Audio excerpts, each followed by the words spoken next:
Hello, my friend. Whoa, that's wrong. Hold the phone. There we go. Hello, my friends. I'm Ventox, your resident Fate Phantom fanatic, and tonight I am in my new apartment. I made it. I'm alive. Barely, but I did it. So I'm glad you guys cannot see what's on the other side of this green screen because it's abysmal. This has been a hell of a day. My body is broken. My spirit is in turmoil. But you know what? God damn it, I made it. I set up my desk. I set up my streaming software. I forgot about the ORT counter, so we're just doing that manually for tonight because I had way too much else going on today. I got this entire apartment loaded up, 2 bedrooms of all of my stuff. Half of it is still in boxes. That's fine. I still don't have sheets on my bed. That's fine. I have bigger priorities. So, that being the case, full transparency, tonight is probably not going to be a full-length stream. I am probably going to be here for like an hour. I'm going to like do a chapter, an arrow, maybe a couple depending on the length, and then we're going to wrap it up. This is kind of a proof of concept stream for, hey, how does my sound work? How does my lighting work? Yada, yada, yada. No green line around me, though this corner here is not doing so hot. It's got a little bit of green spilling in. It is what it is. I'm also speaking directly into the corner of the bedroom, so I don't know if the sound treatment is going well. I haven't put up any sound dampeners or anything yet. And boy, figuring out lighting was awful. I've got this handy-dandy little ring light that's behind my camera here. I have it set on like 5% light right now. I have a button I could hit here that would just take it straight to 100% and blind me. So, it's been a fun day. It's been a fun frickin' day. But you guys are not here to hear me talk about my moving woes. You are here to see me suffer playing Fate Grand Order, so that's what we're gonna do. We're gonna start, as always, with our daily friend point summon, and we're gonna jump into what remains of Section 1 of Lostbelt 7. I still have yet to meet this version of Nidochris, but I am definitely tempted by her. She has been sitting there staring at me in the gacha screen. We got a 3-star CE. That's decent luck. Oh, but I have to go get rid of some Cs, otherwise it won't let me progress. So, how was your day, everybody? I hope you have all had an easy-go-lucky Saturday that I have not had. The good news is, I'm getting the very, very hard part out of the way early, and then once today and tomorrow are through, it should be smooth sailing. Ready for hours of reading and not fighting? You and me both. I got my fighting fix early on, and now it's just going to be a full-length novel. I played a little bit of Guilty Gear on stream a couple of weeks ago, and I do enjoy Guilty Gear. Its story mode is literally not a game. It is literally a 4.5-hour movie. There are no fights, there is no mechanics, there is no gameplay whatsoever. It is you press start, and every like 20 or 30 minutes, it's like, you finished a chapter. Yay, do you want to save your progress? And that's it. That's the whole story mode. It's great. Alright, so, Lostbelt 7. Where do we begin? We had ended Traum in the Area 51 operating room, where we found the corpse of, I assume, David Bluebook and test subject E.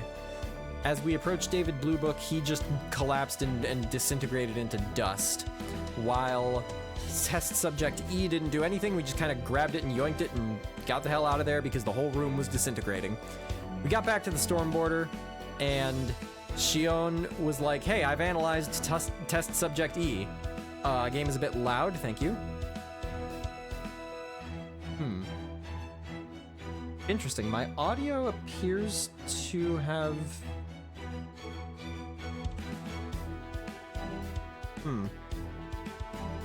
Nope. Stop that.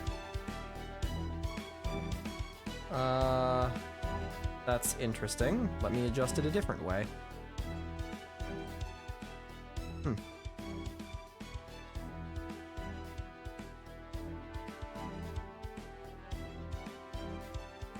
Okay, hopefully that's better. Shion analyzed test subject E and was like, yo, this thing is an alien. We were like, okay, cool. And she said, that's all I can tell you. Then a virus popped up in our computer system, which was left by Ruler Moriarty, who basically said, well, if you're hearing this, I'm probably dead. I'm gonna tell you some stuff because I want to and I don't have any good reason not to. So, Ort exists, this thing called Ort exists in South America, and the foreign god is trying to merge with it. And Shion was like, why would we do that? Why would she do that? She's already level 1000 and we're level 10. Why would she need to do that? And we don't know the answer to that yet. And then we just went into the Lostbelt, no problems. And as we arrived, it was a sea of ash and molten lava on the ground and lightning raining down from above in a world that was practically uninhabitable, which was functionally a Neo-Pangea by the looks of it. The whole world just a single mega continent. So, as we are flying in, a massive threat begins hurtling towards us through space, literally just like disappearing and reappearing towards us at rapid pace. It is you, Olga Marie, who shows up and is like, I ate 7 grand servants for breakfast, and I'm going to eat you too. And then we fight her, and we get through 2 break bars, and she's like, all right, peace out, I'm the president of the world, bye. And that was where we ended the last stream. So it's definitely been an interesting introduction to the Lostbelt. I appreciate the pace of it. The whole prologue section only took us like 30 minutes, and then boom, we're into a boss fight, which actually took me like a little bit of time to crack. So I was pretty happy with that, and I'm very eager to see where it's gonna go from here. Before we do jump in, there's one last bit of business, which is our bingo sheet here. I am going to go ahead and mark off the things that we can mark off, which are number 1, you, Olga Marie, made an appearance. So we've got that. And I'm gonna need your guys' opinion here on boss fight with 4+ break bars. I'm not gonna call this one a fake out boss fight because it did actually have like meaningful mechanics and it made me actually struggle to complete it. So I would not call that a fake out boss fight. To me, a fake out boss fight is one that I am excited to do the fight and then it takes it away from me. Is it a boss fight with 4+ break bars though? Technically, yes, it is a boss fight and it had 4 or more break bars, but I didn't need to break through them. So can we call that a marked off square? Consensus in chat seems to be no. Technically correct is the best kind of correct, true. IMO boss where you need to break 4. All right. Yeah, okay. So this one we're gonna leave unmarked for now, but hopefully I'll be able to get it soon. I don't think we've gotten anything else here yet. This is still maybe on the table or something, but I don't think so. Yep, that's it. This one is not about to get marked off. This one is dead, which is a shame. But that's fine. There's still plenty of other avenues for a bingo. I still haven't decided on what like the prize is gonna be. Do you black it out? Oh, that's a good idea, actually. Let's do that.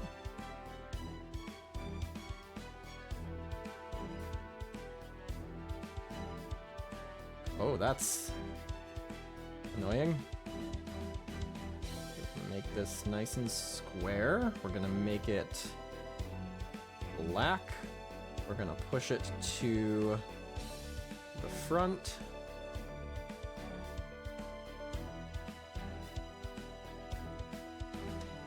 There we go. All right, so that square is dead. It is officially dead. It was wrong. We cannot get it anymore. So that is a shame.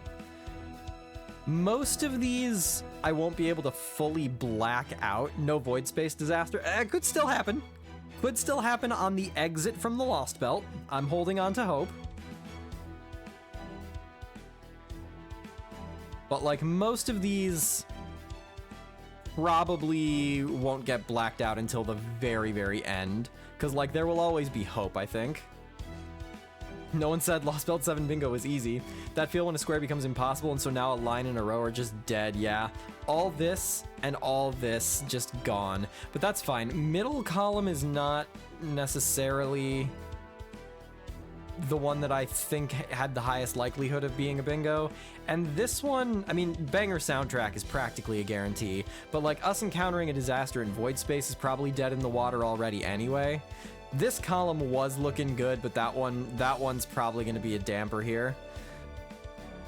A couple others here that I think have some potential. This diagonal, honestly, both of the diagonals could be pretty possible.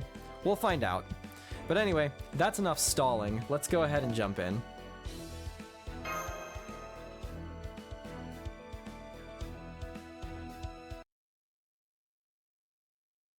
So we are just coming out of the fight with you, Olga Marie. Which I like this art of her, by the way. You're a long way off from hurting me, but a bit of pressure on my skin is nice for once. Your skills are impressive. It makes the time I spent learning to play on your level worthwhile. But now I think it's time for my big move. That's right, the one you've all been waiting for. Here comes my gravitational field. Isn't she able to, like, summon black holes or something? I'm pretty sure that's what this is, fundamentally. Not on my watch. I should be able to handle one of that size all on my own.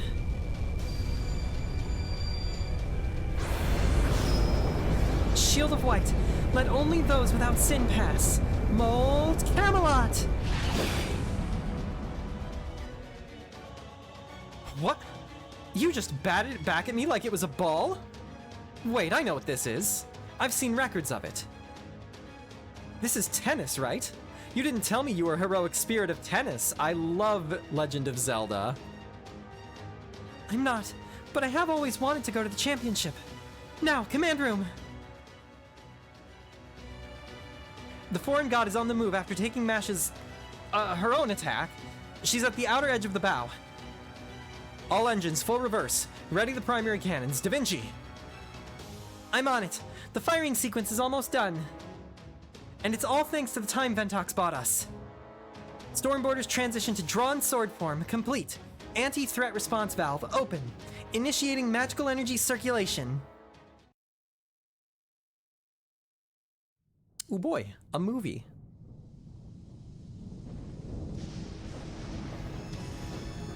So did we use the Excaliburs that we took to turn the Stormboarder into a sword? Is that what I'm understanding here? Because that's pretty sick.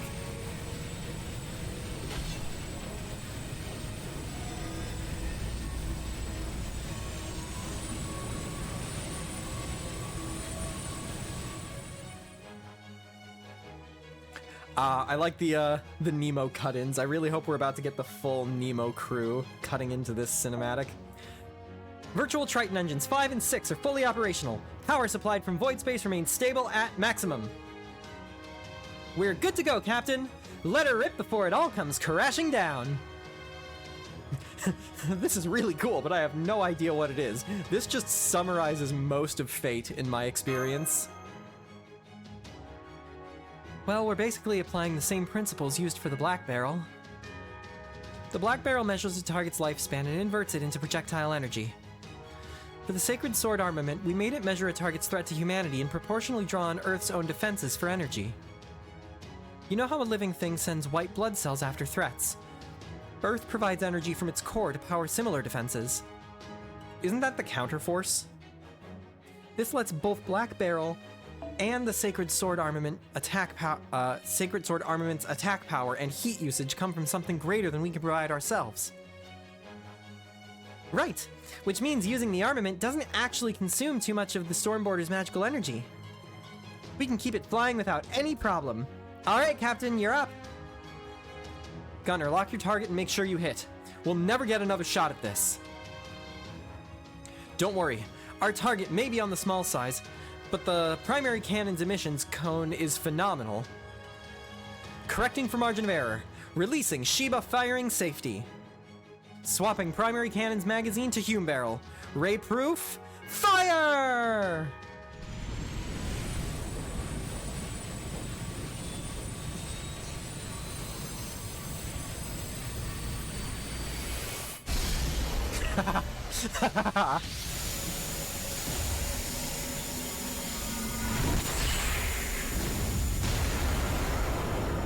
This is some anime bullshit.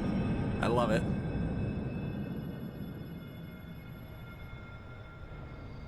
What? It didn't work? What? Who could have guessed?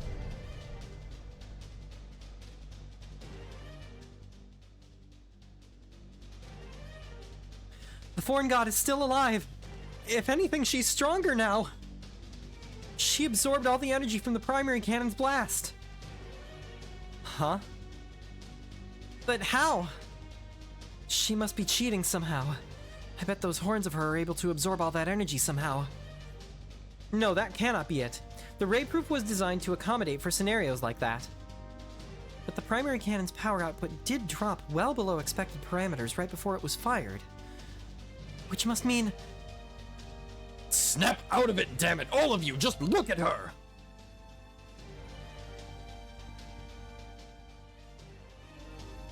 Even she has no idea how she survived that blast, and it's pretty clear she's really, really, really mad! She's about to take her anger out on us in a big way, and she's going to use one of the gravitational fields that destroyed the Wandering Sea to do it! Crap! Get a second round loaded, hurry! I'm switching up the settings for the next shot. If we change from a photon reaction round to an armored jacket, then... Wait, stop! Picking up an anomaly on the surface. A huge chunk of the ground is falling apart. There's a massive hollow underground. Oh, just how deep is this thing? I've got a really, really hot heat source heading at us from underground. It's right beneath us. Okay. I need to remember my Aztec lore, but a really, really hot heat source heading towards us, that's gotta be either Xolotl or Tezcatlipoca. Whichever one of these is the fire god. It's gotta be. Right? Alternatively, Quetzalcoatl with Piedra del Sol. One of the two. But I feel like they can't really bring Piedra del Sol into the main story twice. Are either of those the fire god? So if I recall correctly, Tezcatlipoca is the god of the underworld, and Xolotl is a god of fire. So I think it makes sense for this to be Xolotl. Holy moly, that's a big explosion. What is that? Don't tell me that's the foreign god's new attack. No, it is something entirely different. The Foundation of Humanity rating just gave it a negative value. It came from this Lostbelt. Internal pressure 200 billion. Temperature 16 million degrees. Density 160 times that of water. That is a sun, no doubt about it. Quetzalcoatl, actually? What? Meunier, what's the situation on deck? The foreign god and that pillar are facing each other. Mash is standing by. She's ready to react to either of them. Honestly, she's pushing herself way too hard. Mash, get back inside. Stand by in the Shadow Border's hangar. Understood. Falling back to Hangar 1. Ventox, Katak, and Meunier. That goes for you too. In fact, the entire rest of the Chaldea staff should hurry to the Shadow Border's hangar. You mean you want them to retreat? But what about me? And Xion? It's still too soon for the commander to leave. As for Xion, she has to stay here to keep me around. Oh, I kind of forgot that Nemo was her servant. Da Vinci, leave the computer room and head for the hangar as soon as you get the chance, too. Then you're saying I'm the only staff member staying? But commander or not, I'm still human. Get a hold of yourself. You have nothing to worry about. I'll be here to protect you. I like that actually cheered Gordolf up. That was a genuine smile right there. But what about the Nemos? Nemo is the Stormborder, remember? And he's telling us he's sensing danger coming. Just do what he says. Once we meet back up with Mash, he'll be able to act that much more freely, isn't that right? Exactly, Katak. Now go.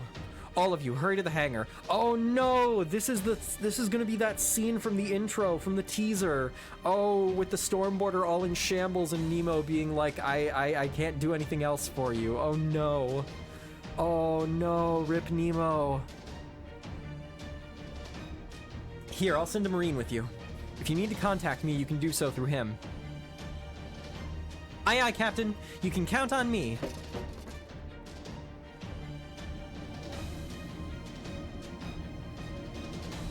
What is this light? I didn't see anything like this in that subterranean world. Alright. I'm bringing back up the bingo board.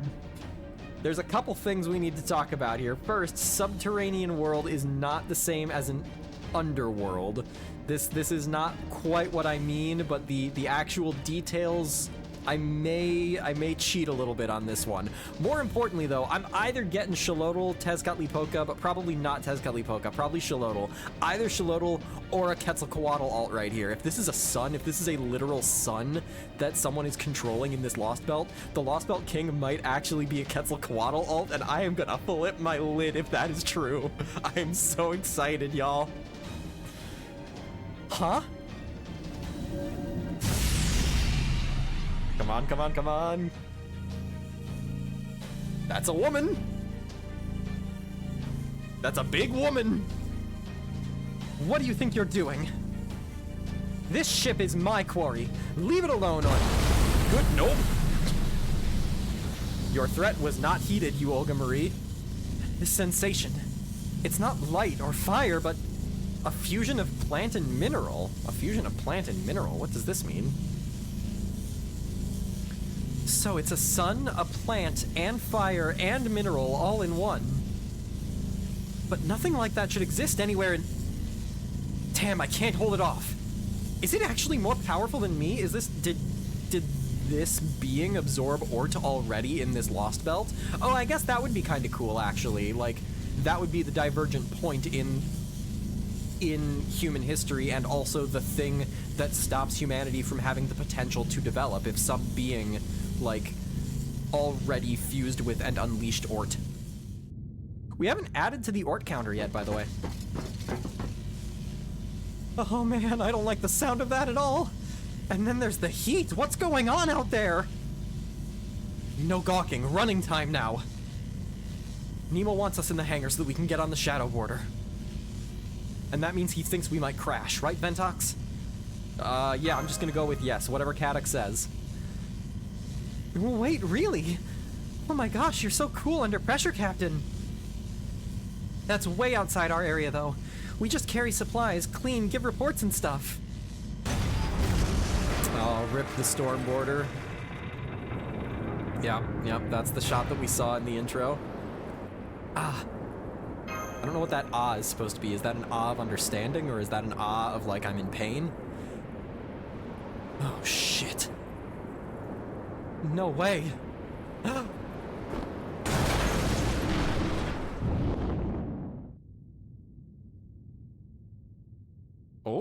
Oh, interesting. Oh, the Nemo Marine. That's it. Fate Grand Order's over. Master dies. Can someone link me what this shot looks like if you have Gudako instead of Gudao?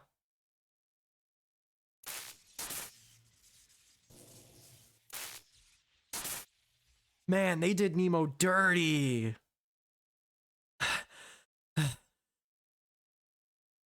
Oh no, Nemo. Oh no. All hands. The storm border has sustained massive damage. It cannot stay airborne.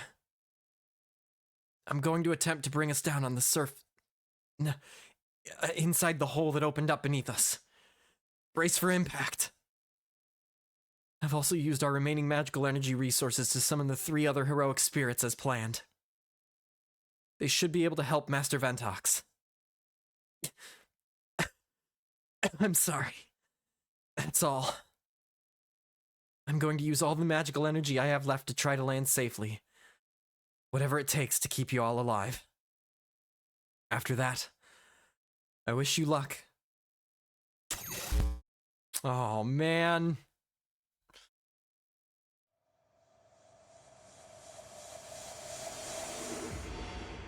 In a way, I don't feel like we could have ever expected a different outcome. Like, what is the mark of a good captain? A good captain goes down with the ship. And I feel like eventually that had to happen. What? Really? We just get a random MASH rank up? Okay. Increased attack with overcharge. Wait, Lord Camelot. Wait, what? Wait, what? Wasn't this already a thing?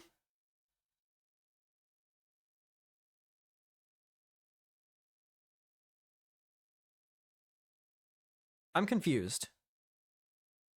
Bienvenido a Latam, yeah. She has the NP her original self had. Ordinax Smash got buffed. Okay, so that should say Mold Camelot, not Lord Camelot, right? Or they changed the name to... Okay, gotcha. Okay. That was not clear. I like how it has a different costume for her here. Tragic Shield of Rousal. But again, this is on her normal version. Tragic Shield of Rousal was... Oh no, that's still her Ordinax version. Okay. Apply Invincible and Target Focus and Ignore Invincible. Wow, okay. And decrease HP for yourself, demerit, and gain crit stars. Okay, interesting. Alright, let's see the map. I don't know if this is going to be the real map, though, because we're going, like, into an underworld. Yeah. Like, there's nothing to see here. Lame. Boo. Give me a teaser. Yeah, that's what I'm talking about. 1, 2, 3, 4, 5, 6, 7 arrows, baby. We are not finishing section 2 tonight. Oh, I linked the Gudako pick. Okay, cool. Neat.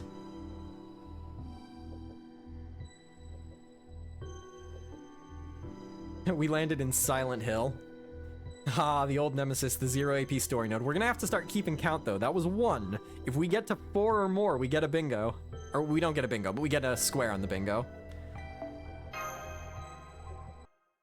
Y'all, if there is, if like the Lostbelt king of this is actually a Quetzalcoatl alt, I'm gonna be grailing her 1000%.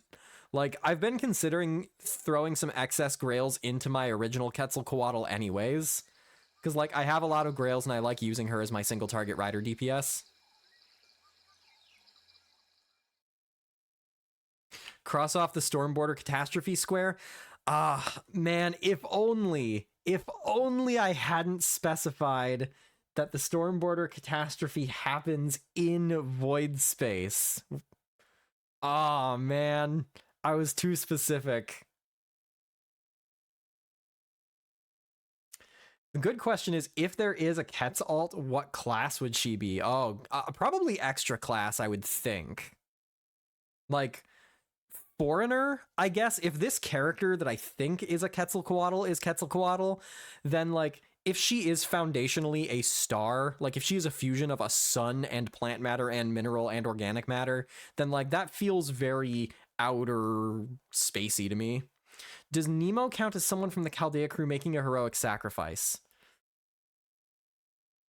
I don't know. I don't know if it does. Like, I can't really see this being a heroic sacrifice. I feel like it's a casualty more than a sacrifice. I think Ketz has said her variants are Rider and Lancer? I don't recall that specifically. I'm still salty that we don't have the Piedra del Sol. I have been wanting that as one of her Noble Phantasms since year 1. Dang, Mash's Black Arrow Barrel can hit for 54k. That's pretty good. All right, where am I? Am I dead? Is this the afterlife? Is this the afterlife?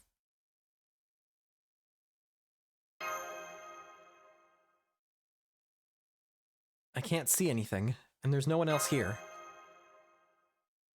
I feel weirdly at ease, though.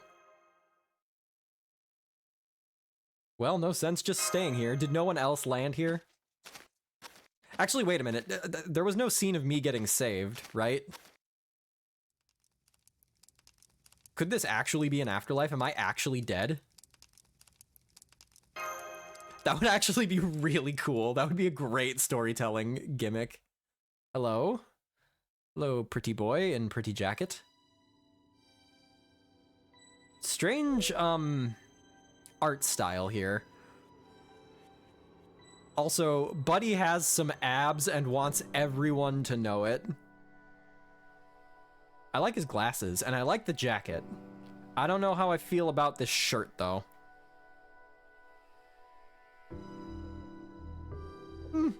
Decent design, I think. I'm not crazy about it. This gives me NPC hell vibes. Oh, this is the guy from the teaser. Never mind, this is a main character. Yeah, this is totally gonna be a main character. He's the one who says this line in the teaser trailer. Oh, just a new one. You're dressed awfully light. What era are you from? Ah, never mind. Now you're here, we're all the same. Tired, yeah? Go on, take a seat. I feel like it's not in Gudao's character to put up a guard. I trust people implicitly. Right across from me, huh? Gutsy of you. Or are you just used to meeting new people while traveling? Don't bother introducing yourself, though. Not much use for names here. Handshake will do. That's the custom nowadays, yeah? This is weird. I am actually getting underworld vibes right now. Like, actual afterlife vibes. That so? Too bad. I wanted to see the hand of a warrior. Without a single injury for once.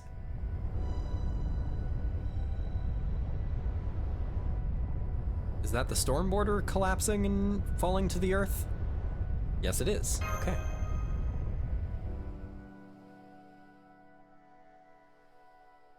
Not a bad weapon. That belong to you guys? I love modern weapons.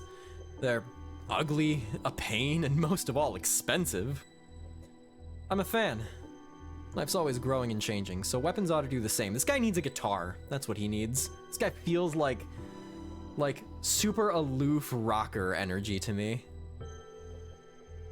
Can't say I'm impressed if you were the ones using that weapon, though. Have you been fighting a war worthy of it?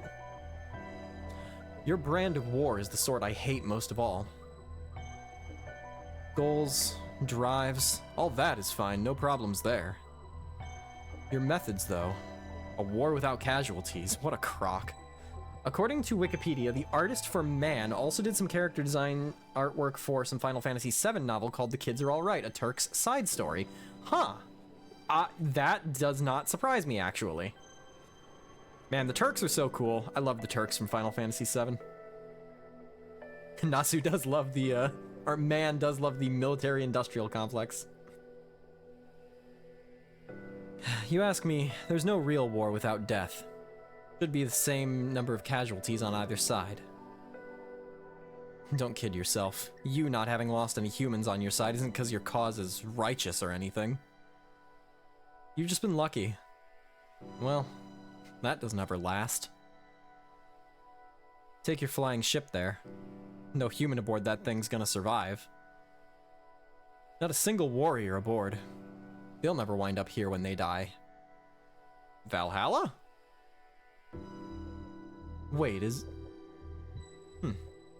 that mean I see you as a warrior? I don't know what Blue was thinking. Oh, whatever, probably just another fluke. I've gotta go save them. Don't worry, Stormborder, I'll catch you. No one's gonna survive, we'll see about that.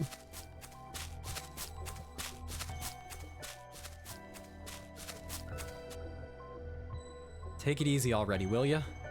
You'll never make it to that ship. Anyway, they're still alive in there. They're falling from the surface, from silencing Ilhuicatl. Ilhuicatl, I think, yeah. Silencing Ilhuicatl. They're in a whole other world from your dead self. Yo, actually though? Legit? That's sick. You still want to reach them, even knowing it's impossible. Yeah, I do. Huh.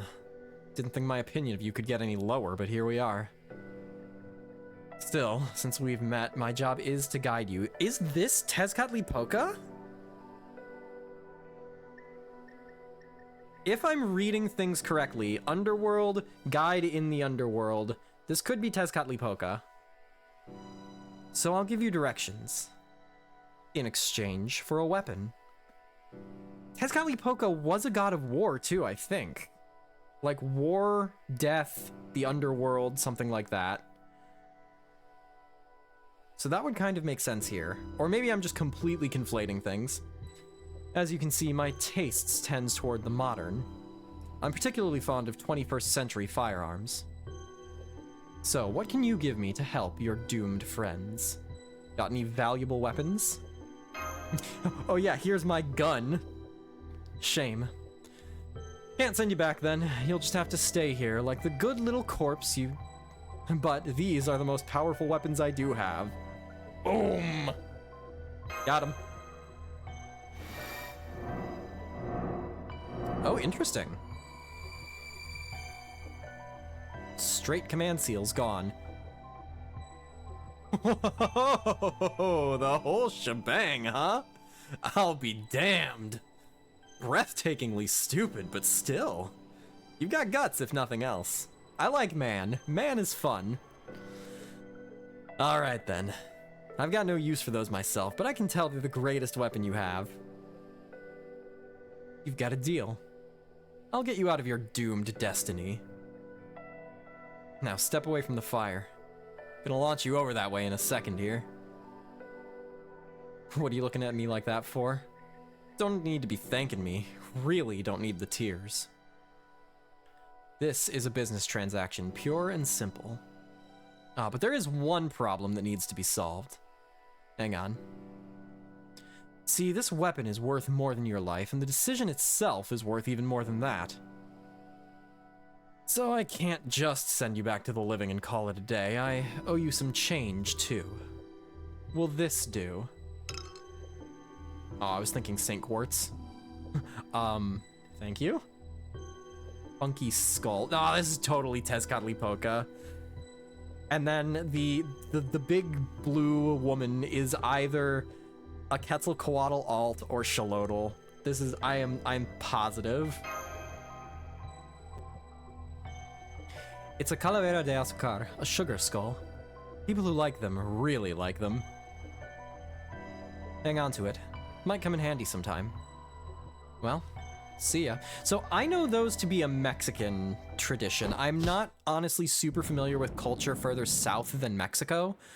If anybody has any context for Latin American cultural tradition, if sugar skulls are traditional any place else, I'd love to know. Okay. I am... like... they all but explicitly confirmed, right?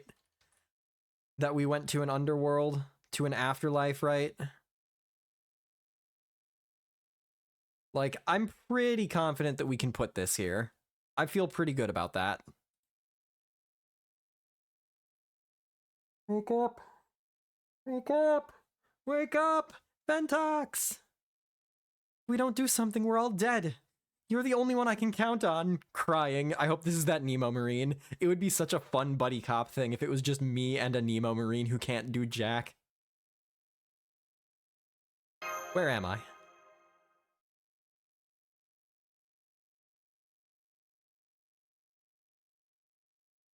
Yes!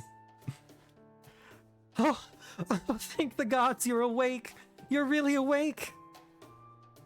I'm sorry I couldn't get you back to the ship, but I'm so glad you're okay. Oh, right, you probably don't know what's going on, huh? Well, we're inside a weird cave. The corridor we were in breached, and we were both sucked out of the storm border. I held on to you as tight as I could. I feel like the cinematic gave a different story. And we fell together. The next thing I knew, I woke up and found us in here. The end. What about that foggy world? Foggy world? What are you talking about? We lost consciousness while we were falling, and this is right where we ended up. Anyway, why are you whispering? Oh, I'm sorry, I didn't realize we were whispering. Ventox ASMR time. Oh, about that. Look over there, Ventox. But really slowly, okay?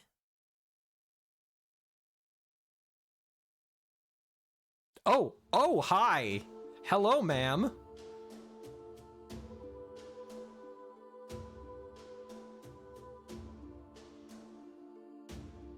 That outfit cannot be comfortable. I like the dichotomy between these two options here. Director Olga Marie? Ah! Why are you shouting? You're gonna wake her up! Keep it down, will you? That's no way to treat a noble visiting all the way from across the universe. You know, I expected a parade to welcome me, but I didn't even get so much as a round of applause. Huh? Who are you? What are you doing in my home? I didn't invite you. Okay, hang on. This might be the first time I'm really examining this outfit. Now, first of all, the cape looks stylish as heck and hella comfy. I think that's just her hair. I think she's just got really, really big hair. But what is with the cones? This cannot be convenient. This cannot serve any purpose whatsoever. How are you gonna get into a door, Olga Marie? How are you gonna walk into a building? Wait, you didn't know it was my home, did you? If you had, you'd never have dared sneak in. And the fact that you don't seem to have attacked me while I was shut down must mean...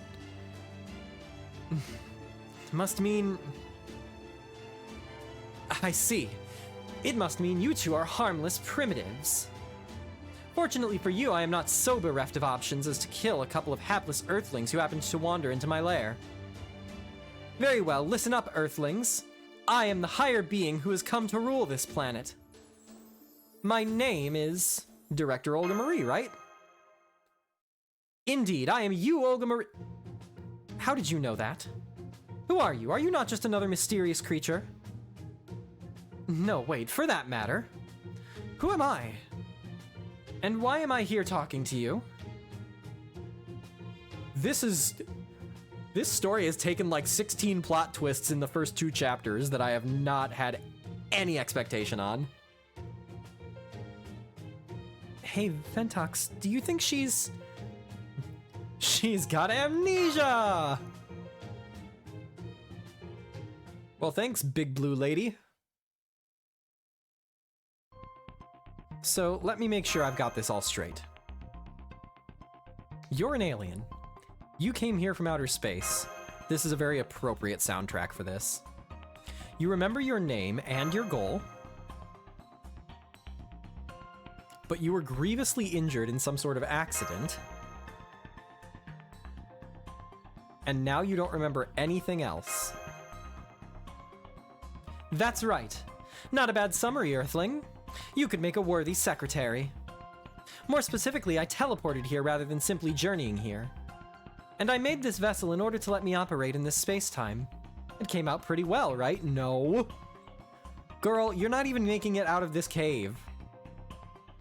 So what about you? What's your name and goal? That goes for your little steward here too, of course. I'm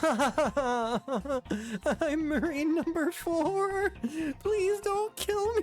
Please don't kill me. Yo, what's up? I'm Ventox. Nice to meet you. Huh.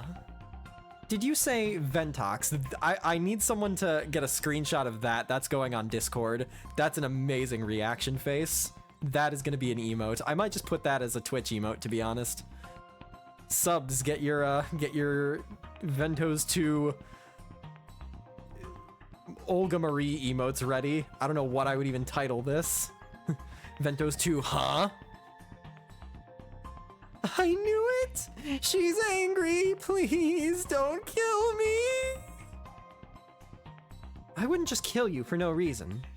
Still, that's weird. The instant I heard Ventox, I wanted to pop you in the mouth. Well, anyway, now that we've met here, you and I are friends. Reluctantly, but still. I'm not thrilled that my first Earth friends are a couple of weaklings, but making first contact is still important. Besides, meeting people halfway is the first step to opening up negotiations. So then, now that we've taken care of the introductions, show me around Earth. Ventox, Marine number 4, I am appointing you both as my interstellar ambassadors. What do we do, Ventox? The press here is not listening to a word we say. Me, an interstellar ambassador. Yo, this is amazing. Honestly, as far as introductions go, this is probably my favorite Lostbelt so far. Like, this is the strongest beginning of a story. Completely out of left field. The pacing is super, super fun. There's good comedy, there's mystery, there's intrigue. I am really, really here for Lostbelt 7 so far. Oh, you can thank me later, since I'm sure you're nearly bursting with gratitude. I can tell from your brainwaves that you're both quite stressed. If I'm to rule this planet, I can't very well turn a blind eye to its people when they are in trouble. Now, let's get out of this cave. I think the exit's over that way.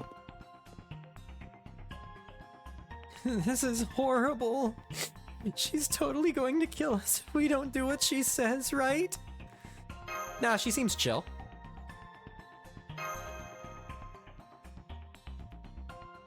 Really?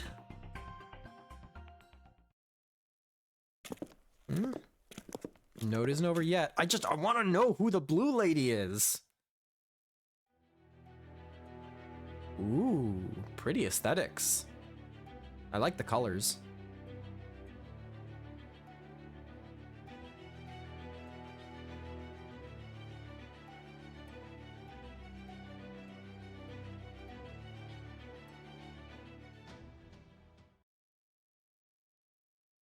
Okay.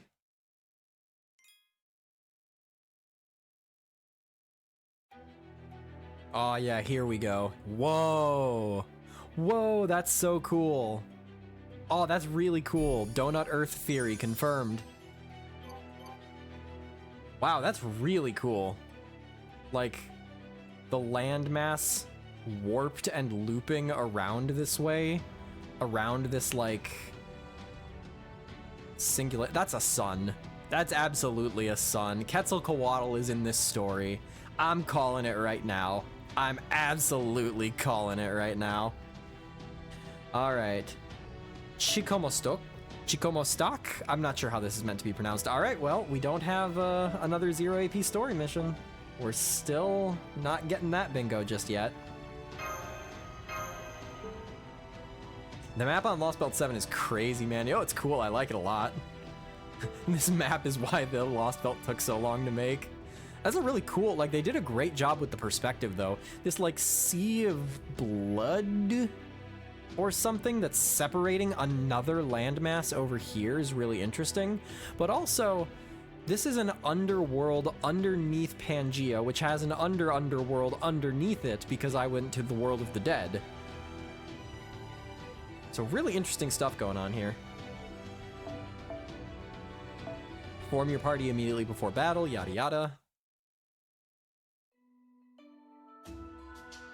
Alright, when I said that I was only doing an hour-long stream, my enthusiasm for this Lostbelt might contradict that. Oh no. Well, my capture card might have decided otherwise. We're gonna try some things.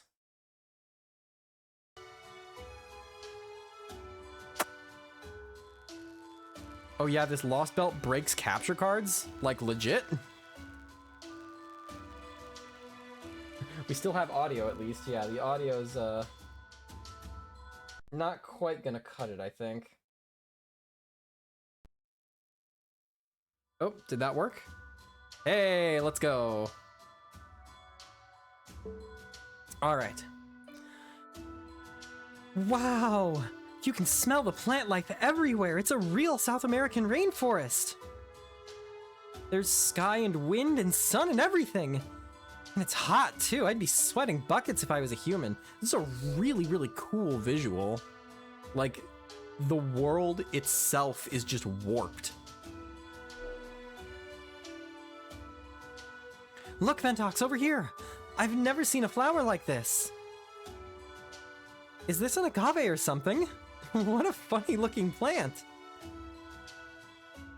Before you do stuff in the fight, there's something funny you can do in that I recommend you do when you get there. Okay, we'll see if I intuit what it is that would be funny. Other streamer had to reconnect each node. That is bizarre. It's not South America, like Mexico is not South America. No, it is just fundamentally not. It is Central America, which is considered part of like the North American continent. Yeah, the Nasuverse's relationship with the southern portions of the Western Hemisphere, not great. Not great. Something on your mind, Madam President? Not especially, no. This place just feels familiar. I must have already known about it. So I was just thinking about what could have happened to make me forget it. Makes sense, right? But never mind that. Now I know that if I see something I knew from before, I can remember it. So it shouldn't take that long before I'm back to my old self, right? Anyway, I'm not impressed. Are you sure you can survive with that mindset? I'm detecting creatures moving this way. Their brainwaves suggest violence. Ferocious animals, probably? Are you going to be okay? Time to summon some servants.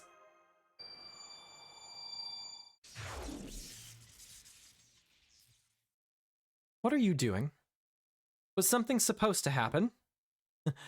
Oh, right, I spent all of my magical energy in the land of the dead. Giving it to definitely not Tezcatlipoca. Oh, hello.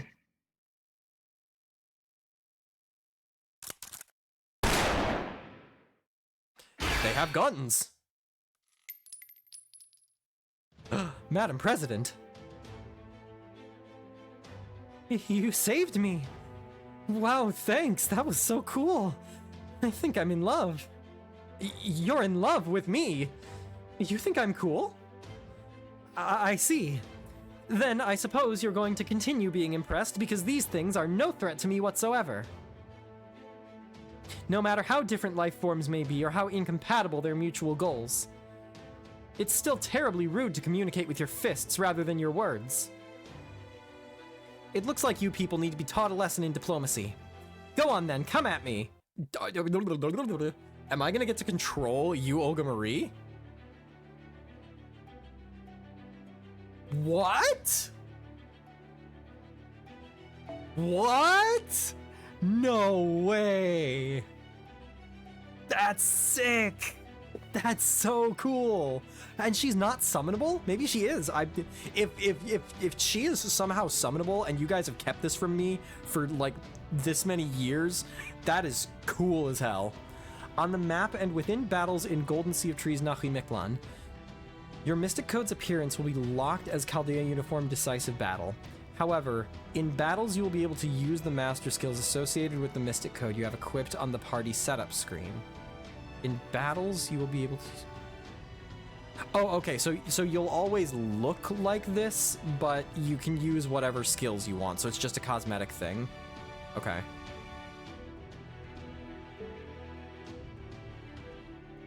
Oh, it won't let me, like, look at her stuff. Okay, 20,000 H... Ooh, the rainbows are pretty. Man, oh, man, I wish we had more cosmetic stuff like this. I really wish that we had, like, different borders that we could apply, or, you know, the rainbows or whatever. That would be cool. I definitely do not want to be using my teapots here.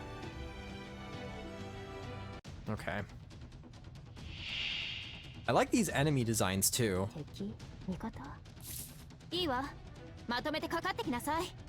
Okay, so what do we have? She's debuff immune. Okay, Yu-Gi-Oh card text. Here we go. Reduce skill cooldown by 2 for yourself and apply a state where command card becomes unselectable for all allies. 1 time, 1 turn.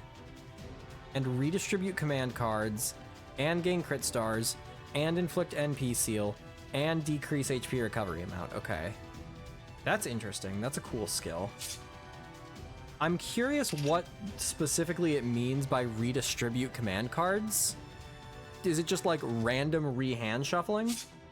Or is there some, like, some specific thing to it?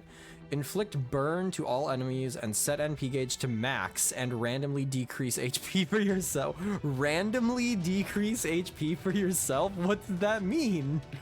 Can you just instantly lose with this? That's amazing. I'm assuming there's like some bound like between 100 and 1000 or something like that. Ultimate UC. Usable only when your NP gauge is 100% or higher. Set NP gauge to 0% for yourself. Apply Ignore Invincible and increase Buster Effectiveness and increase critical strength and increase NP gain for all allies. Okay, so that's for everyone. So this is just big 3-turn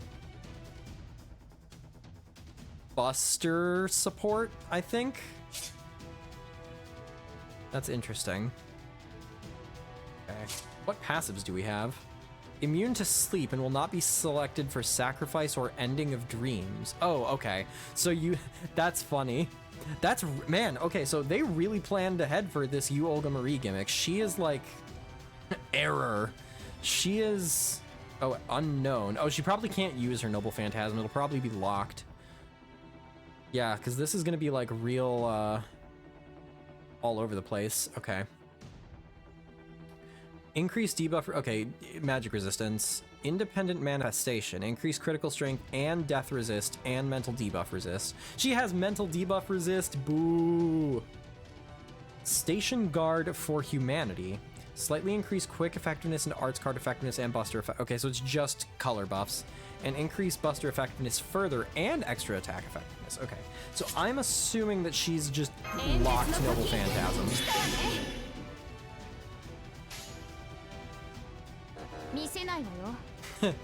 Oh.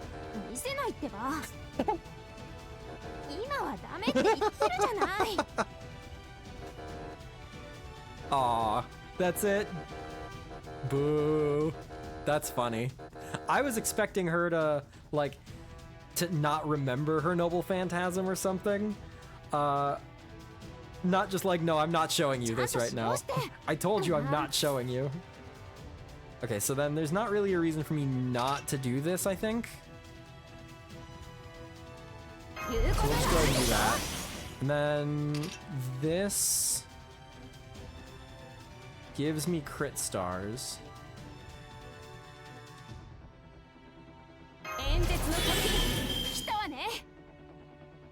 So I'm curious how this presents. Does this count as a debuff on your allies? Oh, no effect when only one servant on. Okay, so nothing like actually happens here. I see. Okay, we're gonna Brave Chain with the Mighty Chain and see what she looks like.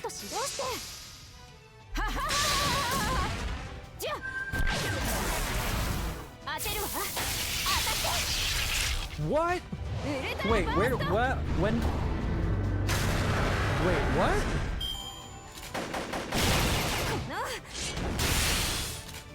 Oh man, this servant's so cool. This servant is so cool. I would grail her. If she's summonable, I will grail her. I don't think she's summonable though. I feel like you guys have done a good job of keeping secrets from me, but I feel like this would have gotten spoiled no matter what. I don't want answers to this, by the way. Okay, what are these? Obsidian blades. Neat. Obsidian is actually, like, incredibly sharp in real life.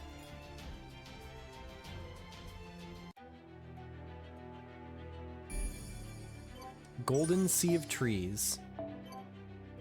Okay, but also, like, man, they listened to me with Lostbelt 7, guys. Like, that fight did not need to happen for the story, and whatever this upcoming next fight is probably doesn't need to happen either.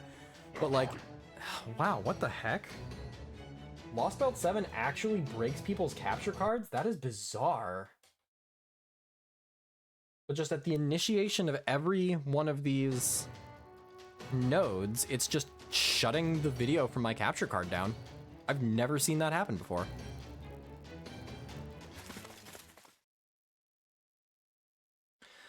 So they ran off without so much as an apology, huh? Those primitive creatures must be an enemy faction. Ooh. Whoa, you're so strong. Well, of course. Who do you think I am, anyway? I'm you, Olga Marie, the future ruler of Earth. Something like that is barely a typo on a document. Once I've found them, I can just erase them with just one finger. So they're common, but you never really think much about them. What a weirdly relatable analogy. Is it? It just popped out of my mouth. I don't remember them, but maybe whatever educational materials I had to learn about Earth weren't the best.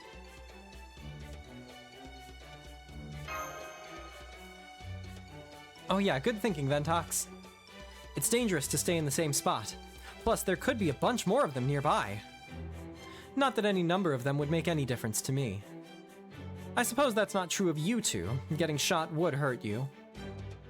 I swear, I can't for the life of me figure out why the creatures of this planet evolved like that. It's so inconvenient.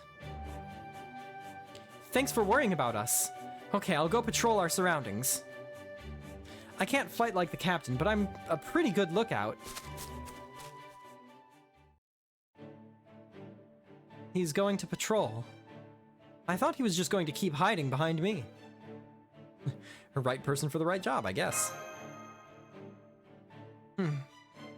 Sounds boring, at least from the perspective of a being from outer space like me. I've never heard of such a weak creature not just letting the stronger one handle everything. Are you like that too? Since you didn't fight in that battle, are you an explorer or something? It hardly seemed like your first battle, since you knew how to run behind a tree and get a safe vantage point. But have you really been in that many battles? With that fragile vessel and so few years in operation? What are you guys doing? Come on! I found a big plant over that way. I think it's food. Let's go check it out. I bet it's yummy. Well, what? What's wrong? Uh-oh. Are those jaguar guys coming back? No, you just grabbed my hand out of nowhere. But earlier you were emitting red wavelengths at me. Red wavelengths mean wariness, fear. But now it's suddenly blue for conversational. And for some reason, Ventox was sending yellow wavelengths my way for joy and friendliness. Right from the start, even. Well, you're still kind of scary, but now I don't have to be afraid of you. Thanks again for helping us. Sorry to Shion and the others for saying this, but I definitely vote for you for President of Earth now. What did you say? I helped you out a little bit, and now you're willing to support me? That is generally how politics works, yes. Is this a trap of some kind, or are you Earthlings actually this easy?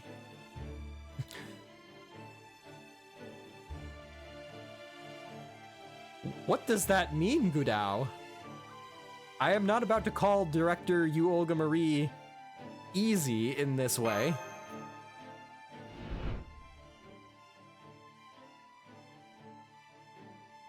Wow, remember this character from literally 7 years ago? You remember her personality. You remember literally anything about her, right, audience? Right, audience? What was that? That wasn't me. Maybe it's more of those guys we just saw. I thought they'd come back. You could just tell they're tenacious as all heck. But with you around, Yuo, I don't have to be scared. So what are you gonna do? Talk it out with them this time? I like Yuo. That's fun. If it goes well, I bet you could gain more supporters. I see you're starting to get me, child. Right. I didn't come here to eradicate you primitives. I don't have that kind of time. I heard a cry of distress coming from this planet, so I came here to make things better. So no matter how ferocious or belligerent or indiscriminate these creatures may be, I'm going to start by talking to...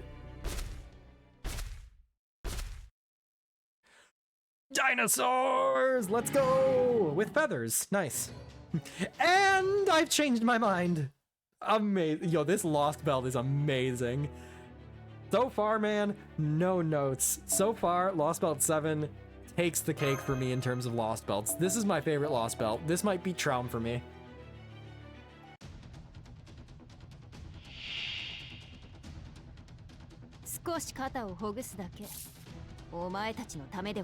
And yet the game is still rubbing in my face the fact that I don't have Kijo Koyo. So 4 organism waves. Ignore sure hit and reduce attack damage to 0.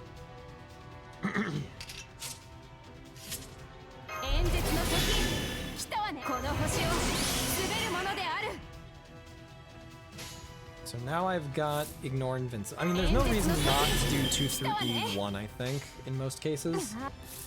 Then if I do this...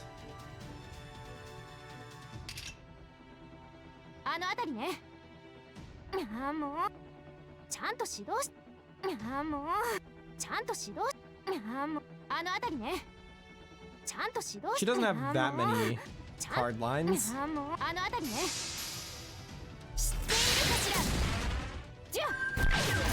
I like her sound design too.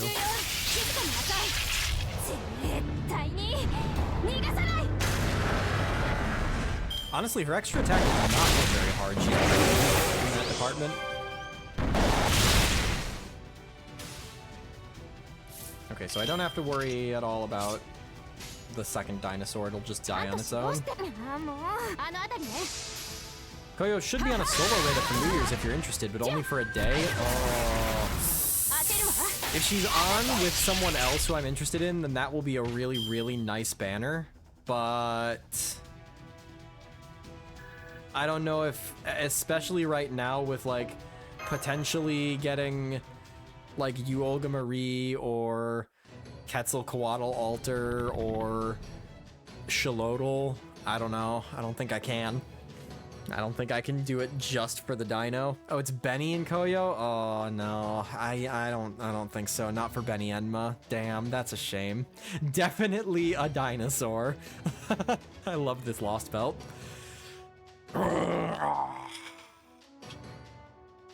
Ah, forget it. I hate these things. Retreat, retreat.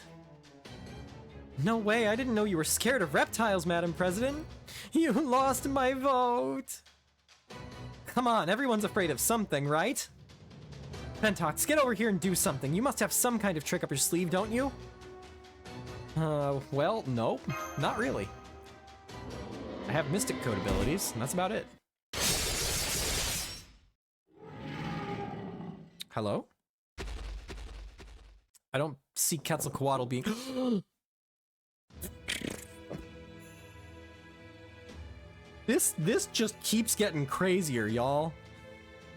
Even if this is your first time encountering them, I can't believe you couldn't get rid of a few unthinking dinos. You're supposed to be the last master of humanity. What a pitiful showing. Or maybe you've let the last 6 Lostbelts you dealt with go to your head. Such foolishness would certainly be on brand for you. You... Who's that? Do you know him, Ventox? Yeah, that's Romani Archimonde, except it's not. Or at least someone claiming to be him.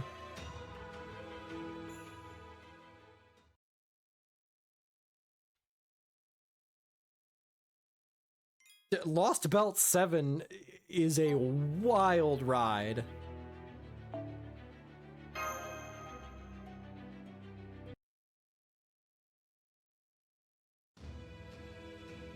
See, first of all, personality-wise, it's not Romani. And second of all, the eyes, they are not Romani's. Bring up the bingo, how much do we need? So, with the bingo, I do have the Chaldean appears, but he has to identify himself, or they have to identify themselves, or however they are identified.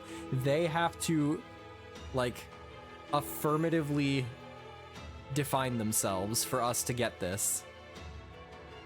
Are they the wrong color? Yeah. If I recall correctly, Romani's eyes were blue.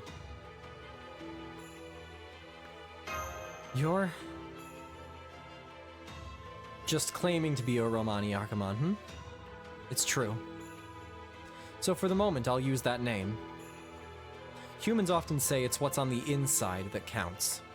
A name, even a false one, is just a convenient address.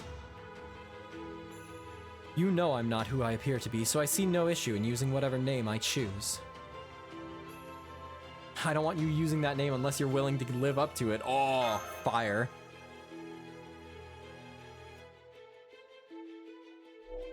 I am intrigued by his outfit. I can't really remember if this collar was on the original Romani outfit or not. I see. Our opinions would seem to greatly differ on the matter. Still as stubborn as ever, I know you witnessed Britain's end, and that you reached the depths of that massive singularity. I'm also fairly certain that you have not sustained any fatal injuries thus far.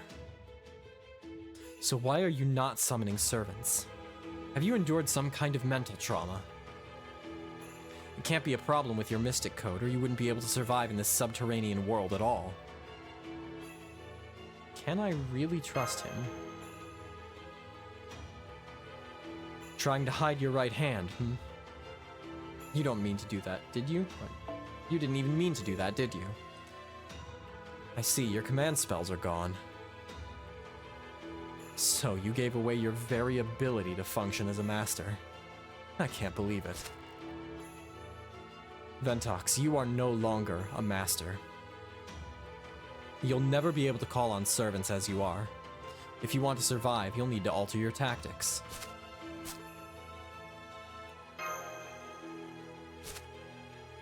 What?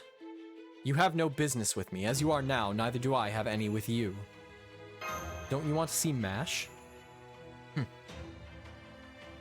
So, you've traded your offensive capabilities for a new capacity to hit where it hurts. Go to the mountains south of here and look for one that resembles a giant horn. You'll find MASH Kyrielite in the cavern there.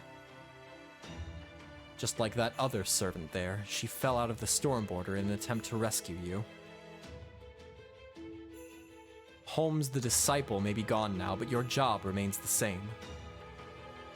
I'm conflicted as to whether I should even say this, but if humankind actually succeeds in excising all 7 Lostbelts, then and only then will I recognize you as my enemies. Oh, interesting.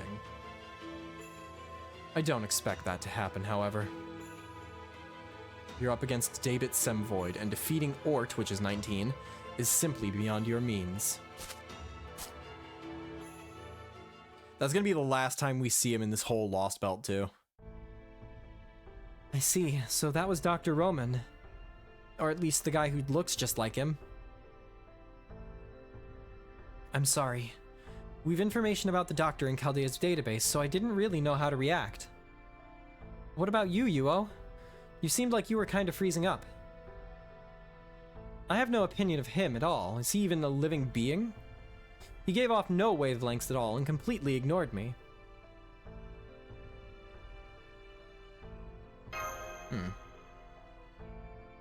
Anyway, he said we should go to the mountain all the way over there, right? I guess we may as well do that. Oh yeah, that's right, he said MASH was there. Come on, let's go, Ventox. The sooner we meet up, the sooner we can reform Team Chaldea. Team Chaldea.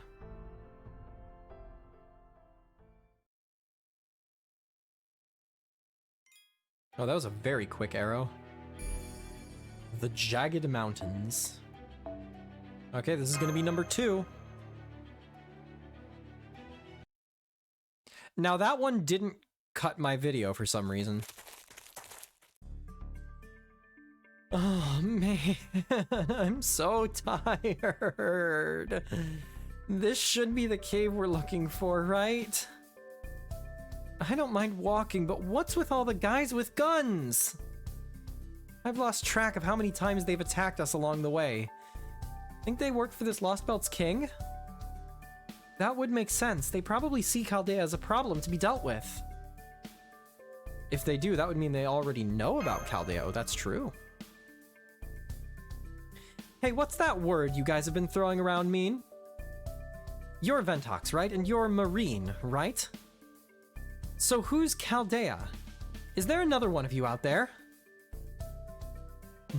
I'm sorry, I'll just have to tell you after things have calmed down. Or we can just tactically keep that one a secret for now.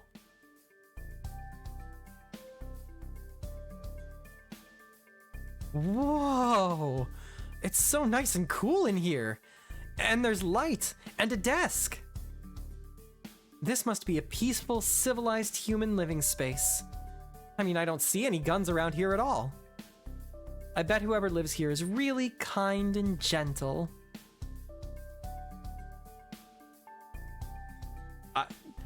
The setup for this makes me think this is gonna be some like big beefy brute. So that's the voice I'm gonna go with here. Oh, I see we have new visitors. Are you the ones from Chaldea Romani told me about? Huh? Did you guys hear that? It sounded like it came from the wall.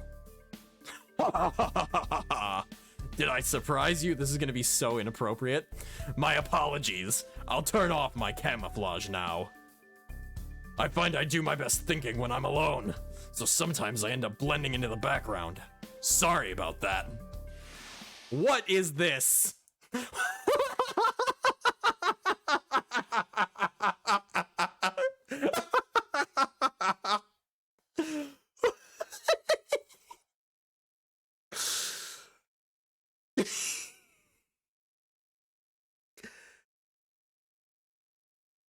I don't have words. Lostbelt 7 just keeps throwing curveball after curveball after curveball. I hope I can summon this guy. Meet the Lostbelt residents. Boy, this is... I am... My flabbers are gasted right now. Oh. What? Very appropriate. Ah! A dinosaur! Help! Did you put talking dinosaur on the bingo? Oh, let me just take a look at my bingo. It seems to be having some issues pulling up right now. Oh yeah, there we go. Talking dinosaur, the center square, just like I knew it would be.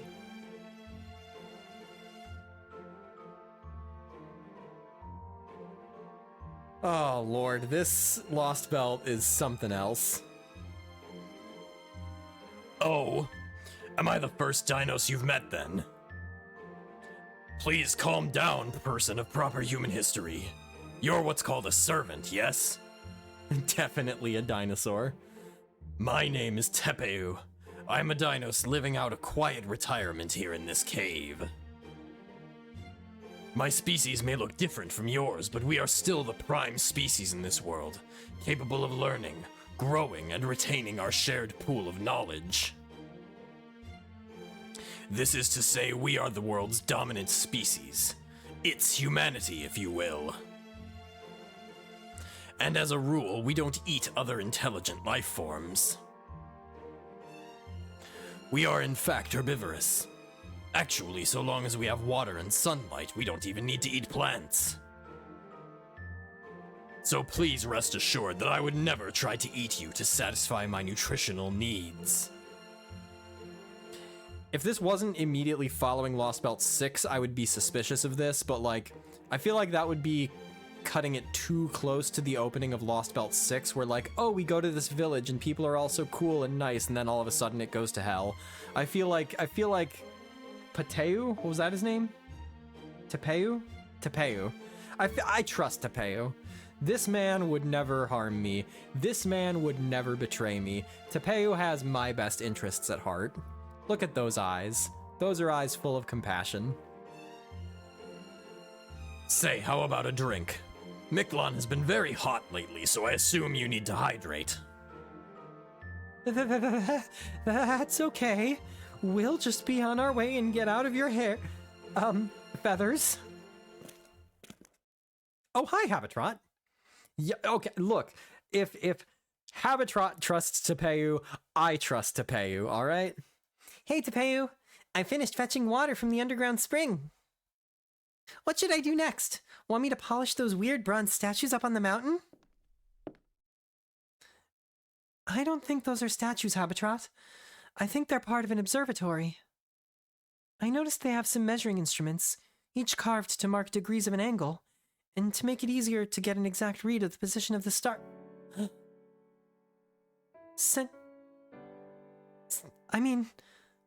I'm so glad to see you again, Master Ventox. I knew from my last communication with the border that you were all right. But I didn't think I'd see you again this soon. I'm so glad you're okay. This feels very different for Mash, honestly. I feel like she's really matured. So is that Chaldea? She doesn't look like I imagined she would. Oh well, never mind that. Hello, Chaldea. I am you, Olga Marie. I am the kind-hearted alien who brought Ventox all the way here. Huh? Oh, Olga Marie? Director? It's you, Olga Marie, not Olga Marie. You could at least be respectful enough to use my full name. Really good localization right there. Make sure you don't follow these guys' example and just call me UO or whatever.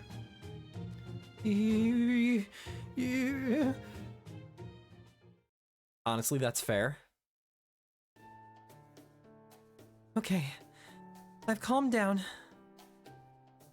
I'm so sorry you had to see that. It's not your fault, Mash. Anyone would be flummoxed under these circumstances. I mean, that's the foreign... Shush. Foreign what? Nothing. The point is that I don't understand what's happening right now. You're suffering from memory loss and can only remember your name and objective, right? Thank you so much for taking the time to help Senpai and Marine, especially given all you're dealing with. Good, you should be. If I hadn't been there, those guys would be... On second thought, something tells me that they would still be alive. Why are you shushing me? That's the foreign god, right? Please stop, Habitrot. Don't say that name for now. I know. Why don't you tell us about yourself, Tepeu? Yes. This is the exposition I need. You want to hear more from me? I like that we have her there for scale. Well, as you can probably guess, I have been living away from the city for a while now, so I'm not up to date on current affairs. But if you're okay with that, I'm happy to tell you what I do know.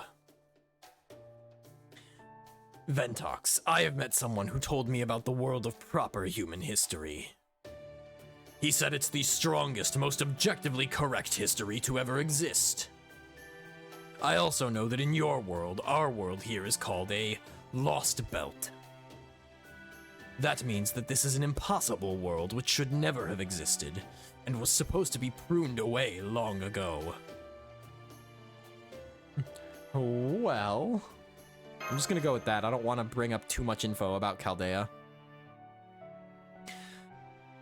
Why yes, in fact that's how he introduced himself. It was a very enlightening conversation. Proper human history and lost belts. A history meant to remain and a history meant to disappear. I believe I understand the relationship between the two, so I want to be clear about something up front. I do not see you Chaldeans as enemies. You are our guests. Yo, Tepeu's such a baller. Cheers, Dor. Cheers. When can I, E. When can I summon Tepeu? As far as I'm concerned, you are neither invaders here to threaten our livelihoods, nor conquerors bent on taking our world for yourselves. You are friends from another world, here to do what you must. Based Tepeu? Really? But we... Came here to erase this world, yes? No need to worry, we dinos do not care. This may not be the case where you come from, but here, worlds inevitably come to an end at some point. Who do you think we kept secret from you being summoned for the past 2 years? Obviously Tepeu, honestly. We are not concerned about how that happens, and therefore have no reason to see you as enemies. Really? But if the world disappears, then so would... So would I, yes, that's true. But so what? I would certainly put up a fight if my disappearance would result in the disappearance of this world as well. But fortunately, I am quite certain that isn't the case. If anything, I'm more worried about all of you. If you die, your world dies with you, no? Quite a different situation than the one we face. So simply as one person to another, I cannot but support your endeavor. And down the road, I urge you to stay strong and make whatever choices you must without shame or fear. Yo, Tepeyu's so cool, dude. Grandpa Tepeyu is my goat. Humanity, huh? I don't know. You're nothing like what I expected when I came here. You said your species is called dinos. You seem far, far more evolved than Ventox and his friends here. But your voice is just so grating. Interesting UI bug. I've never seen the text go over the auto button on the side of the box here. I've always seen it be hidden behind the auto button. Odd. But your voice is just so grating. Excuse you, you Olga Marie. I have no idea what you're talking about. My voice is melodious and beautiful. How are we even able to converse when your vocal frequency is so completely different? That would be thanks to Mala. That is, this very world assisting our cognition. Some time ago, a being from a new culture was introduced to our world by a visitor known as a cryptor. Mala analyzed his language and cognitive standards and tuned things so that we could communicate. If you thought of this world as being covered in its entirety by an automatic translation device, you wouldn't be too far off the mark. Huh. Okay, I guess that makes sense. I mean, your vocal cords are really different from ours. So who's this Mala person? It must be pretty amazing to be able to do something like that. Oh, Mala is not a person. They are alive, though. How can I put this? Mala is... you might call it goodwill in your world. It is the sentiment meant to keep our world running smoothly. They serve as both the foundation and the guiding principle of this subterranean world, Mictlan. I got lucky. Quick, roll the gotcha. I'm saving, I don't know for who. Maybe I'm saving for you, Olga Marie. Maybe I'm saving for my theoretical Quetzalter, Lostbelt King Quetzalcoatl. Have we ever had, like, a Lostbelt King that was already a known entity in Fate? Scotty, yeah, I would say Scotty counts, because Scotty is basically Skahak. Mictlan? Tepeyu should star in Jurassic Park 1. Tepeyu should star in his own original film. Yes. As hard as it is to believe, this Lost Belt is actually a massive hollow underground world. Oh yeah, got Juna too, you're right. Sorry to spoil you, but you're gonna be summoning for Tepeyu, yeah. NP2 minimum. And what's more, it's not all on a single flat plane like Agartha was. It's essentially an enormous cylindrical shaft with gravity working along its sides. It's actually very similar in structure to a space colony, though without the constant rotation. We don't understand how this gravity works or where the sunlight, water, and air are coming from. But perhaps the most unbelievable fact is that, as far as I can tell, this world occupies about 1 million square kilometers. We know it to be at least 1,000 kilometers deep, even though that shouldn't be possible geologically. Wait, isn't the Earth's crust how many feet deep? Because of course I know that. Right. As of 2019, the record for the deepest hole humans have dug is 12 kilometers.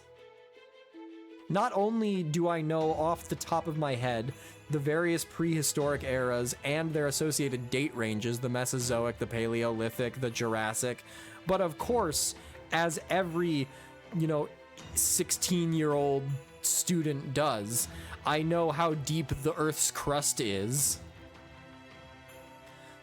What's more, the stratum on the Earth's surface, where humankind exists, is only around 40 kilometers deep.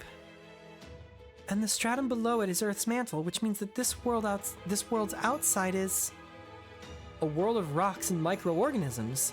There could even be magma eruptions there.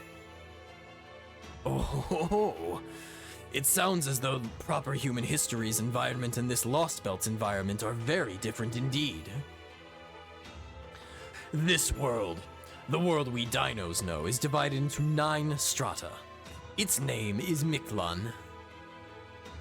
That name is a fairly recent one, though.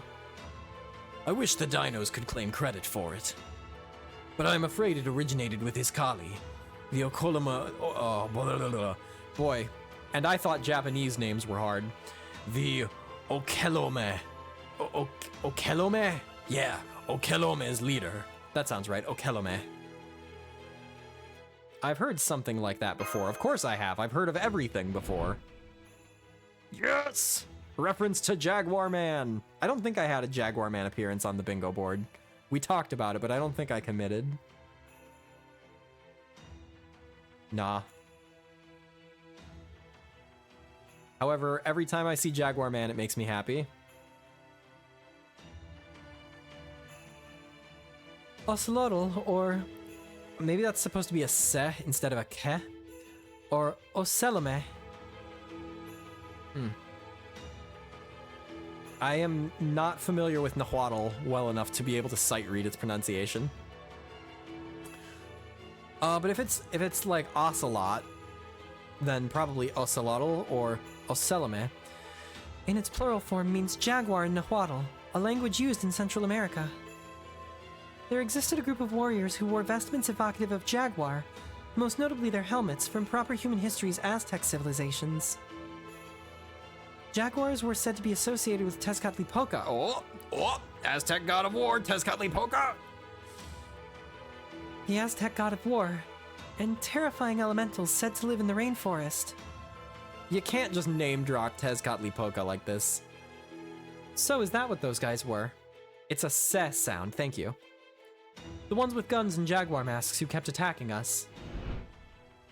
Flashback to 1 chapter ago. So you've already encountered them. I can't believe they've already made it this far. The Ocelome have appeared alongside the Cryptor. They soon began hunting dinos for sport, though they called it war. I hear they even built a major city on the 5th stratum. I believe Iskali, the Ocelome's leader. Ocelome, yeah, okay. Wants to wipe out every last dinos. Countless dinos have already lost their lives at the Ocelome's hands. Some of them have been tied up and left to bleed out, or driven to feral madness by poison. Regardless, there aren't many dinos like me still living out in the wilds anymore. Oh, look at that smile. Look at Happy Tepeu. Oh, who's a good boy? Who's a good dinos? You are. You know, come to think of it, the Ocelome look a lot like all of you. So their weapons are called guns. I can tell you, those were quite a shock to us. I don't buy this. Wow, those guys are even worse than I thought. But why would they do something like that? Do they have turf wars and stuff here in Miklan too? It is less a turf war. Okay, I object to him saying the word war in quotations as if it was a new thing. They called it war, this word that I've never heard before, and then suddenly, nah, it's not a turf war. Like, no, you either know what the word war means or you don't. It is less a turf war than it is a matter of resource gathering. They're looking to profit off of us. They strip us of our meat, process our bones, and trade our hearts as though they were precious jewels. Mala would never allow such a thing, but they have been clever enough to avoid drawing its attention. That is what the Ocelome are. Organized criminals. How's that any different from the Mafia? This jungle's even scarier than I thought. That does sound like a criminal organization. And if that's all true, they might go after the border next. That is not a logical conclusion. I do not see that as a logical conclusion at all. right. We should try to get to the border as quickly as we can. Unfortunately, we lost contact with them about 4 hours ago. One of the last things Shion told us was that the ship was crippled, and it would take the crew days to get comms back online. I see. Can I talk now? I sure hope so. Now that we're all together, we should get moving. The storm border crashed south of us. I think it's about 300 kilometers from here. Oh, just a nice, quick, brisk little jog. I'm not sure how long it'll take us to go so far, but I do know we have no time to waste. It was too dangerous for Mash and me to try and make the journey alone, but we'll be fine now that you're here, Ventox. If these Ocelotl guys attack us, you can just summon servants to deal with them. Yeah, about that. In worst case scenario, we can use your magical energy to fire the black barrel. About that. Take a shot every time I say something offhand as a joke, and then it appears as a dialogue option. That has happened more frequently than I would have expected. Seriously? You can't summon servants anymore? I see. That explains some things. I didn't even realize. I'm sorry I'm such a useless servant. Now I do kind of gotta wonder though, does the continued existence of Nemo Marine mean that OG Nemo is still alive? You know, alive as far as servants can be? I would think so. Hey, welcome back, Ant. Good to see you.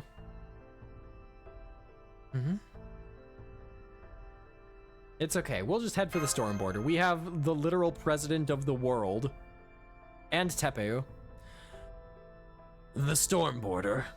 Do you mean the flying boulder that fell from the sky wall? It landed over past Chichen Itza. Oh, Chichen Itza exists. Interesting. Oh, frickin' okay. You'll need to cross Tlatlauqui.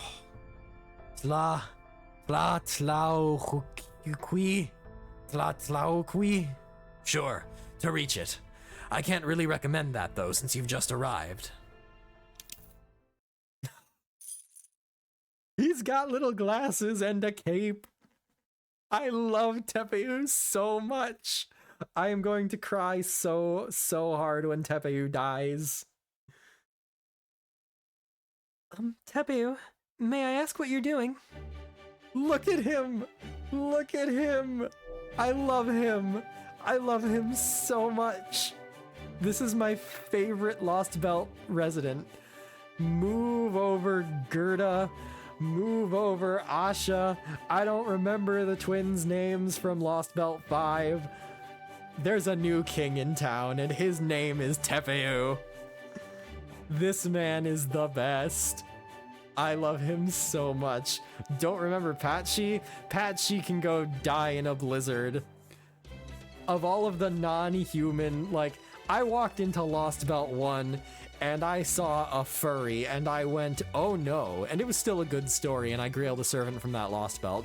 But there is no furry on Earth, on the bleached Earth, that matches the sheer quality of Tepeu from a design standpoint, from a character writing standpoint. This man is the peak of Fate Grand Order. Technically, Castori is a non-human resident of Lostbelt 6. That is true. That is true. That said, let us not pretend that I would not immediately grail Tepeu to 100. Why, I'm getting dressed up. I haven't been outside in quite some time after all. You're going no matter what I tell you, yes? Then you'll need a guide. Allow me a formal introduction. I am Tepeu, a stargazer. I think fate may have brought us together. I'll be your guide here in Mictlan, the golden sea of trees. I'm so happy. I'm so happy right now. Oh, hello. Are those... Oh. Wait. What? Hold the phone. Are we gonna, like, travel through the stratums? Strata, I guess? Whoa. That's sick. This is really cool. This is really, really cool. Okay, interesting. So this is the border between the different strata. Or maybe the red is a stratum. Can we count here? Okay, nothing at the bottom. So 1, 2, 3, 4, 5, 6, 7 is what I can see. Maybe we count the sun as its own stratum.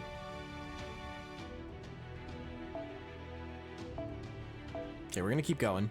Yo, this Lostbelt's freaking awesome. The pacing is great in this Lostbelt. Yes, agreed. 100% agreed. Like, oh, frick, man, I hate this capture card thing. It's so bizarre. Of all of my complaints about the Lostbelts, though, this one has just assuaged all of them. But pacing has been the number one thing. Like, the 2-hour-long prologue was a conservative estimate, I think, for any other Lostbelt. This one gave us a 30-minute prologue and then just hit the ground running. And I am so grateful for that. Oh, it's so hot. I can't believe how much hotter it is outside the cave. What's the temperature anyway? 50 degrees Celsius? 58 degrees Celsius? That's like 136 degrees Fahrenheit. Not even deserts get that hot. This is almost unbearable for a man of the sea. True, this is much hotter than I was expecting. At least it's not intolerable as long as we're in the shade. Master, is your Mystic Code's thermal regulation working properly? I've got AC cranked to max. The sun is at the 3rd stratum right now, so it's going to stay this hot for some time. But there's no need to take reckless risks. It will cool once the sun gets further away. Why don't we take a short break here? I can tell you're in a hurry, but you do still need the occasional rest. I think I'll do that. I think that's a good idea too. We've been traveling for about 2 hours, so let's take a 15-minute break. Got it. I'll go fetch us some water then. Don't worry, I can tell there's a river nearby. Marine's got a lot of spirit for being such a whiner. Kinda get the sense that he wants to make up for not being much of a fighter by finding other ways to be useful. So I'm a little unclear right now. I don't necessarily want an answer, but I'm a little unclear as to whether Habitrot is one of the 4 servants that we summoned, or if she just came along with us from Lostbelt 6. I don't remember how that happened at the end of Lostbelt 6. She was in Tunguska. You think I remember anything before Trom? Most of what we're talking about here was over a year ago. This is the problem with Fate Grand Order. She lives in Mash's shield as an embodiment of the Black Bear. Yeah, okay, that's what I thought. Hey Mash, how about a little magical energy boost? I'm gonna go with him to help out, just in case anything happens. I'm relieved to see those two are still the same, even in this Lost Belt. I hope that's true for us as well. The jungle. Quite a lot of information here. Not bad. Harsh, but pleasantly cool temperature. Very humid. High atmospheric pressure. Lots of smells. It's like a flood of life. So many colors and waves, both on the micro and macro scales. If I concentrate on the sensations, all these colors start to feel nauseatingly vivid. Do you know what I mean? It really feels like something's coming up my throat. Oh wow, you really weren't kidding. You're vomiting up rainbows, Director Olga Marie. Maybe you should, turn down your sensors until you're used to this environment. Quit rubbing my back. And I told you that's not my name. Still, I think that might be good advice. Lowering the sensitivity of my sensors is probably the way to go here. Your name's Mash Kyrielite, right? Are you human too? Your body's structure is very different from Ventox's. I am, but I'm also a demi-servant, so my body is a mixture of human and servant. It makes me a lot stronger than I may look, so if you need someone to do heavy manual labor you, Olga Marie, please don't hesitate to ask me. A demi-servant, huh? Right, of course, one of those. I know what those are. She clearly has no clue, but I am not going to offer to explain. You know, I don't have any problem with you personally. But demi-servant, something about those words rankles me. Why don't you think of different ones?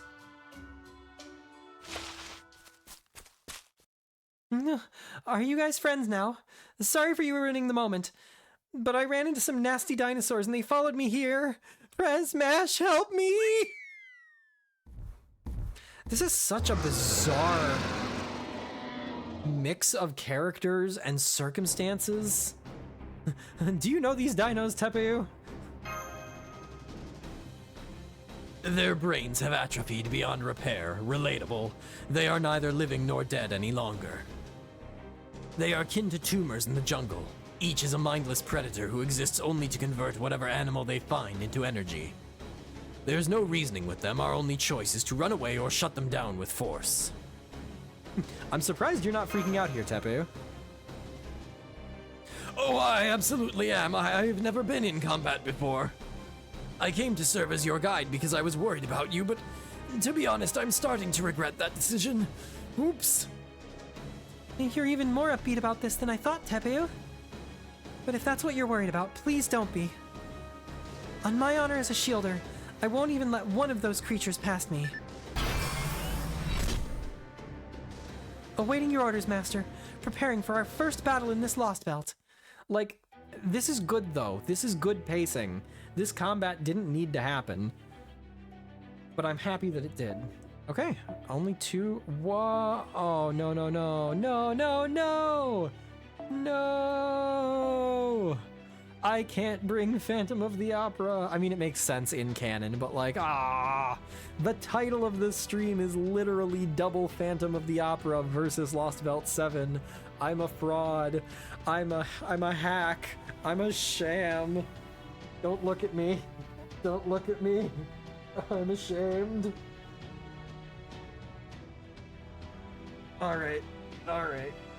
We're gonna push our way through, and eventually we're gonna double Phantom of the Opera. You should not have pawned your command spells for a chocolate skull. I mean, chocolate is really good, though. Chocolate is really good. Alright, time for my, I guess now, daily random poll about food. Last stream, it was pineapple on pizza. Tonight, the question is, dark chocolate or milk chocolate? Man, I don't know how to use Habitrot. I don't know how to use any of these servants. What do I do? I don't need Bond. She's got the Black Barrel as her Noble Phantasm, so we're just gonna K-scope, I guess. Oh, did I miss a Hiragana flashcard? Or did it just not show up? I think, like, maybe one of the gifts that I have loaded into the Hiragana thing just, like, didn't upload correctly. Oh, I missed it? Aw, darn. Alright, do it again. Okay, what does Habitrot do? Nah. That's one of my favorites because it looks nothing like what it should, but it's complicated and it's got, like, multiple different characters in one. Wa? Yeah, oh, yes. Ha and Wa are the same thing. Ah. Good. Okay, so she doesn't sacrifice with her Noble Phantasm. What does this do? Ha and Wa are the same. So basically, and this is good because one of the actual things about learning is you retain information better and you learn very, very firmly if you teach it to someone else. So in Japanese, that symbol in hiragana can be used grammatically to indicate the subject of the sentence. So if you ever hear watashi wa, watashi means I, and wa means I am the subject of this sentence. So watashi wa chisai desu. I am small. The wa indicates that the thing that is small is me. The I at the beginning of the sentence, watashi wa. But it is only pronounced wa in that context. If you just have that symbol in the middle of a bunch of other symbols as a single word, then it is pronounced ha. Okay, but Google says that wa is that one. Yes, that is what wa is if you're saying wa in a different word. So like in watashi, for example, watashi, you're using the symbol that Senpapi first posted. But the wa that comes after is different. It is pronounced exactly the same. You're saying watashi wa. So these two symbols here are different, even though they are pronounced exactly the same, because this one right here is functioning grammatically to do something different. And so that is why I read that and I say wa instead of ha. Okay, so I can do that. I probably could have waited on that. It's fine. I thought Habitrot, like, had a sacrifice or something. Yeah, inflict death on a single female ally. It's fine.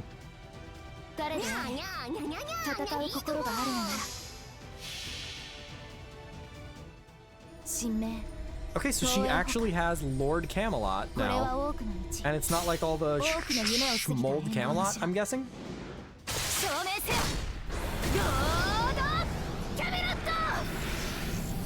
Oh no, it's still all glitchy.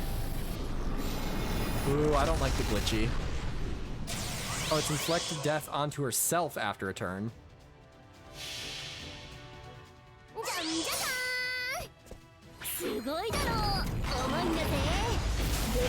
Habitrot's so good. I'm glad that she became a mainstay character. Habitrotto! Alright, and now we want to use you, Olga Marie, to break through that invulnerability. I don't think that any of these skills are actually useful here.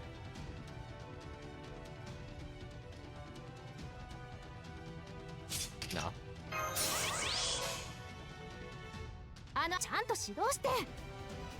Flip those.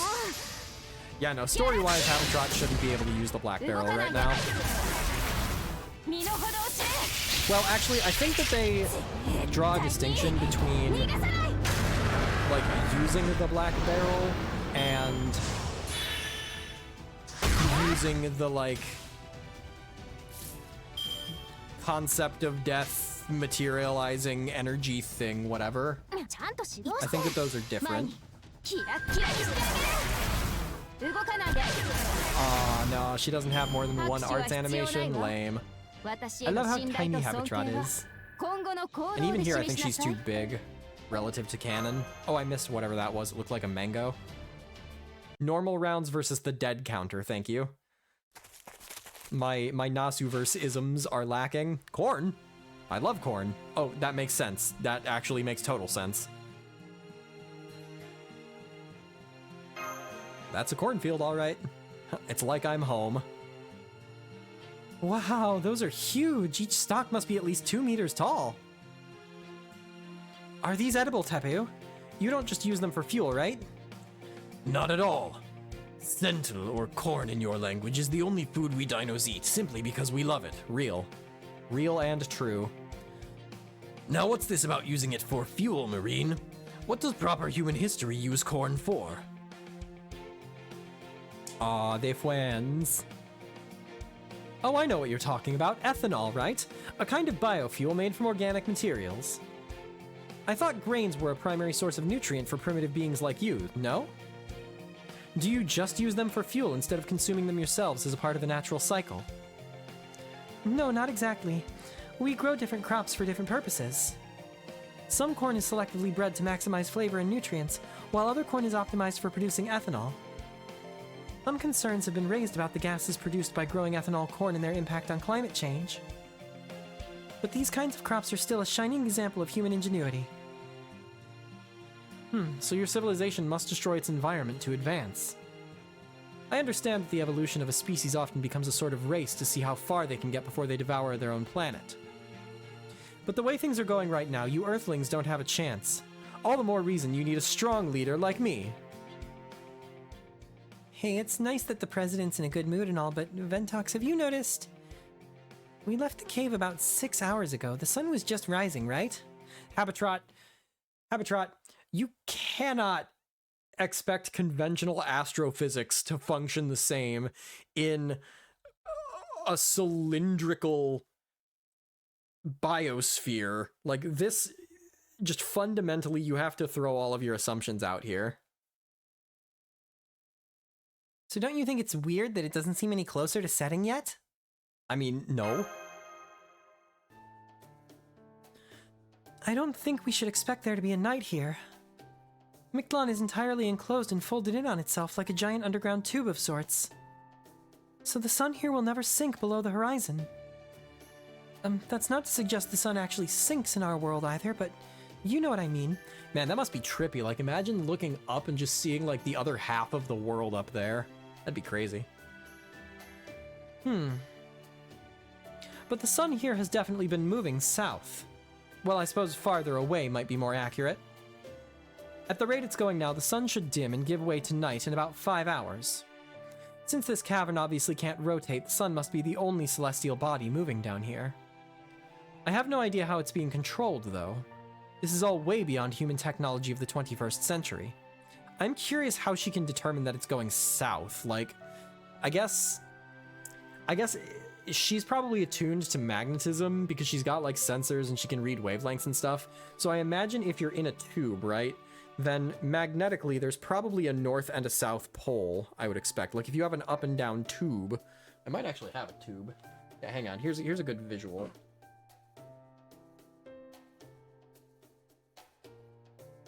Because I have yet to put anything in the apartment yet, all of my shit is just in boxes or loose. Like I said at the beginning of the stream, I'm glad you guys can't see the other side of that green screen. So, this is Mictlan. This right here is Mictlan. I imagine magnetically there's probably a north pole at the top and a south pole at the bottom, and you can still have your magnetic fields, like, going around the tube of Mictlan. I feel like that makes sense.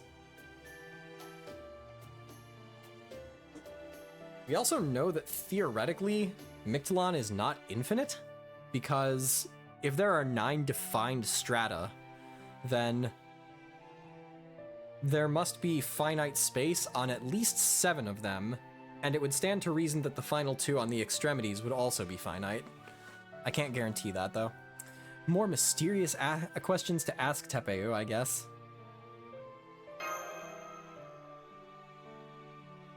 Oh, you rang? My apologies, I promised to serve as your guide, but I've so enjoyed talking with Marine that I've been completely neglecting my own duties. Now, what would you like to know? Would I be correct in assuming you have questions pertaining to Mictlan's structure, the workings of our sun, our ecosystem, life in the cities here, the cryptor, and the cornfields? Yes, that's right. We'd really appreciate it if you could tell us about that. Oh, the tube could be a ring. Oh, that's true. It might not be a straight tube. It might fold in on itself. I see Doors redeemed hydrate. I need to go fill up my water, so we'll take this as a good little pause opportunity, and I will be right back to go get some water. I'll see you guys on the other side. Alrighty. Cheers.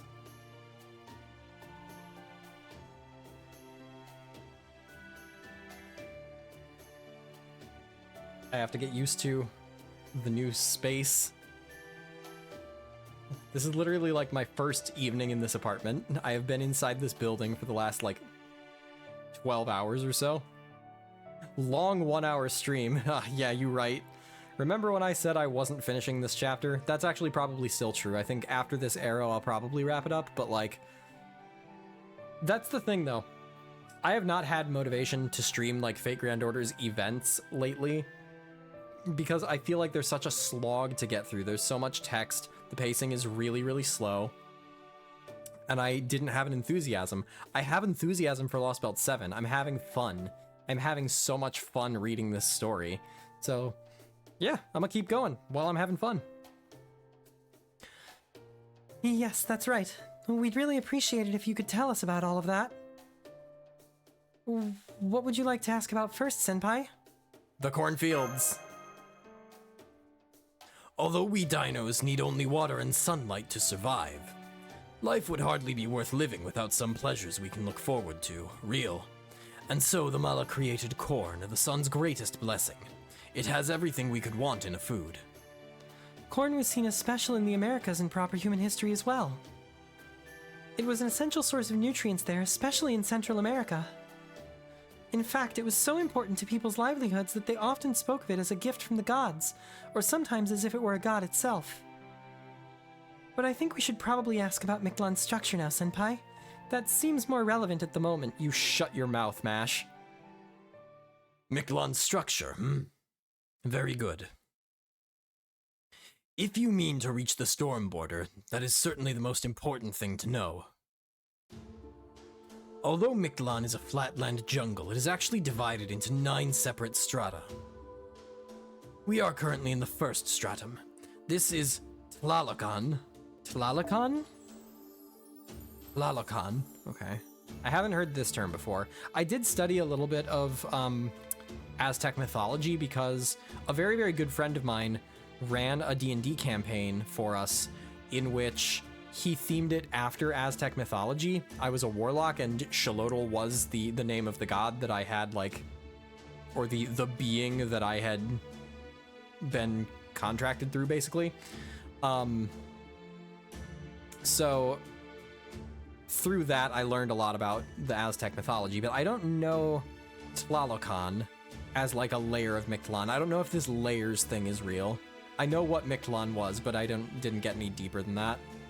Aztec themed D&D sounds cool. It was really cool. The villain was Quetzalcoatl, and specifically the climax was like the sun coming down upon the earth and getting ready to like consume everything. It was really, really cool.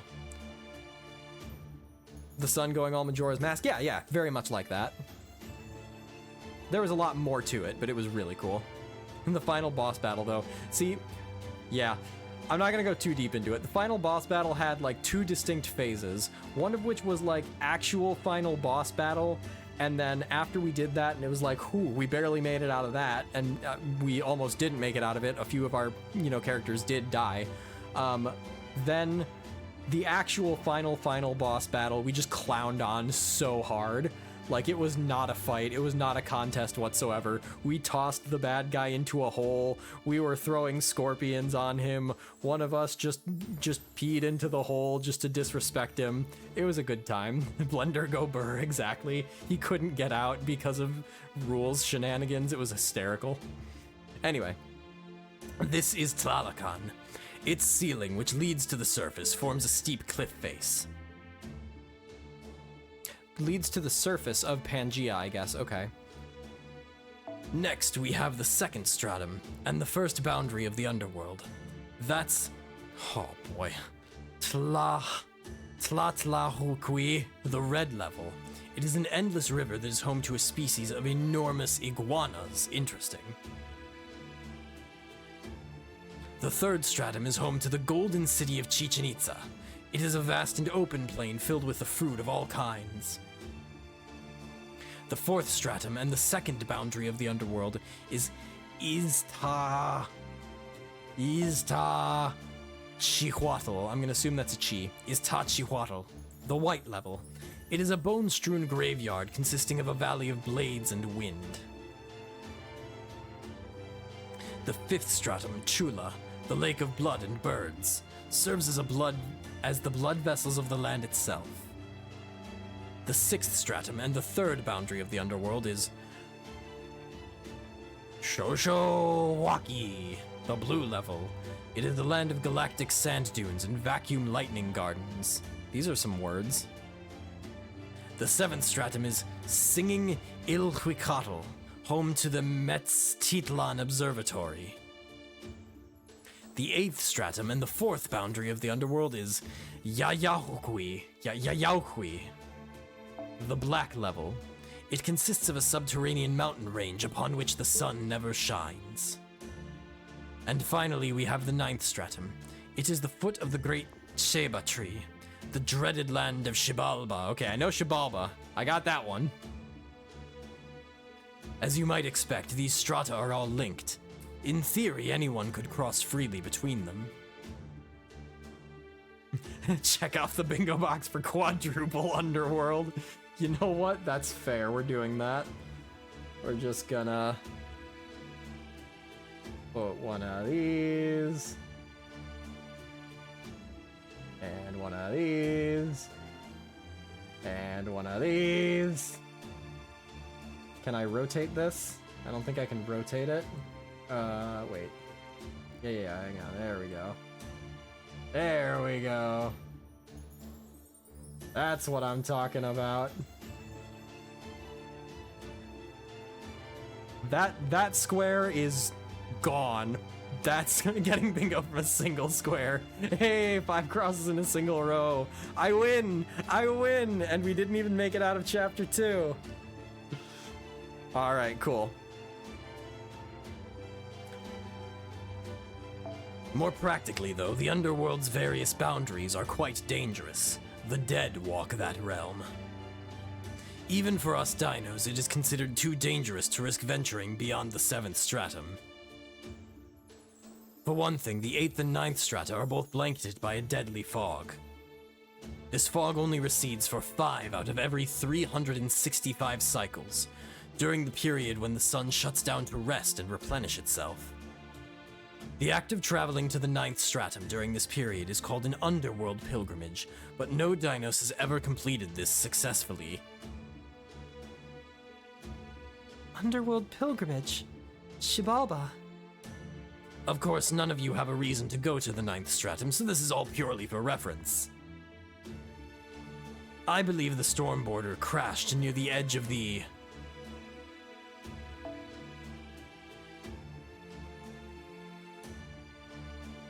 Near the edge of the what, Tepeu? The edge of the what? Is that a my game thing?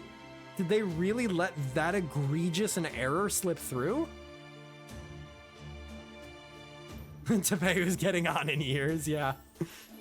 Senpapi's prediction, the next arrow is going to be a 4+ break bar boss against David's Berserker Servant, and in the story bit preceding the fight, Katak dies. Yep, I hope you are right. I think it was supposed to say the 3rd stratum, okay. That's bizarre. Man, why is Lostbelt 7 so weird? 3rd, okay. I believe the storm border crashed near the edge of the 3rd stratum. We should be able to reach it in 4 cycles, but first we'll need to cross a major checkpoint. That would be Tlatlakukui, the red boundary of the underworld. It comprises the 2nd stratum. It has become a terribly dangerous place thanks to Tezcatlipoca, the god of war who accompanies the cryptor. Wait, what? Wait, what? Okay. Okay.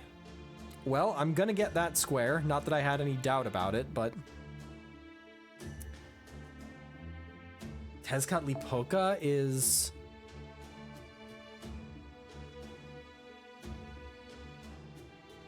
Is David's servant? Well, I guess that means that man isn't Tezcatlipoca. Well, I guess that doesn't necessarily mean that.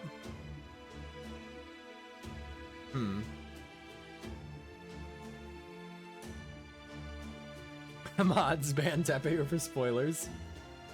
So if man is Tezcatlipoca and he was helping out with getting me alive again, does that mean that he's adversarial with David? I wouldn't think so, because he like showed up in other Lostbelts and was like, oh, wow, ooga booga, I'm gonna kill everybody.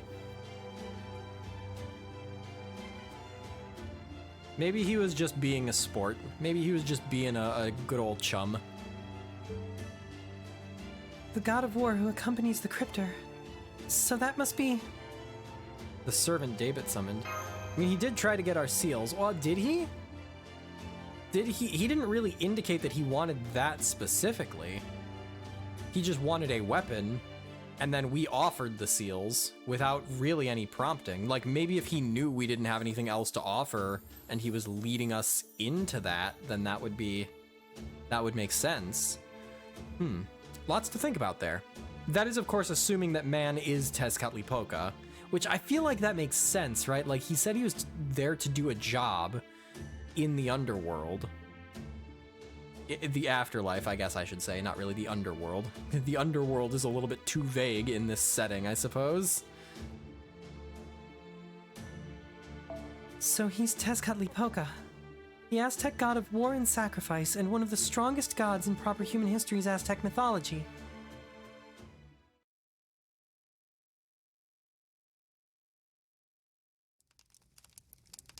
I'm glad we have the Chaldea tent. Oh, my man. Dude, he's freaking massive. Look at the size of this lad. I see. So in proper human history, humankind is comprised of your species, Homo sapiens. Countless nations spread across 7 continents, and despite your many differences, you have developed all manner of cultures over the course of your history.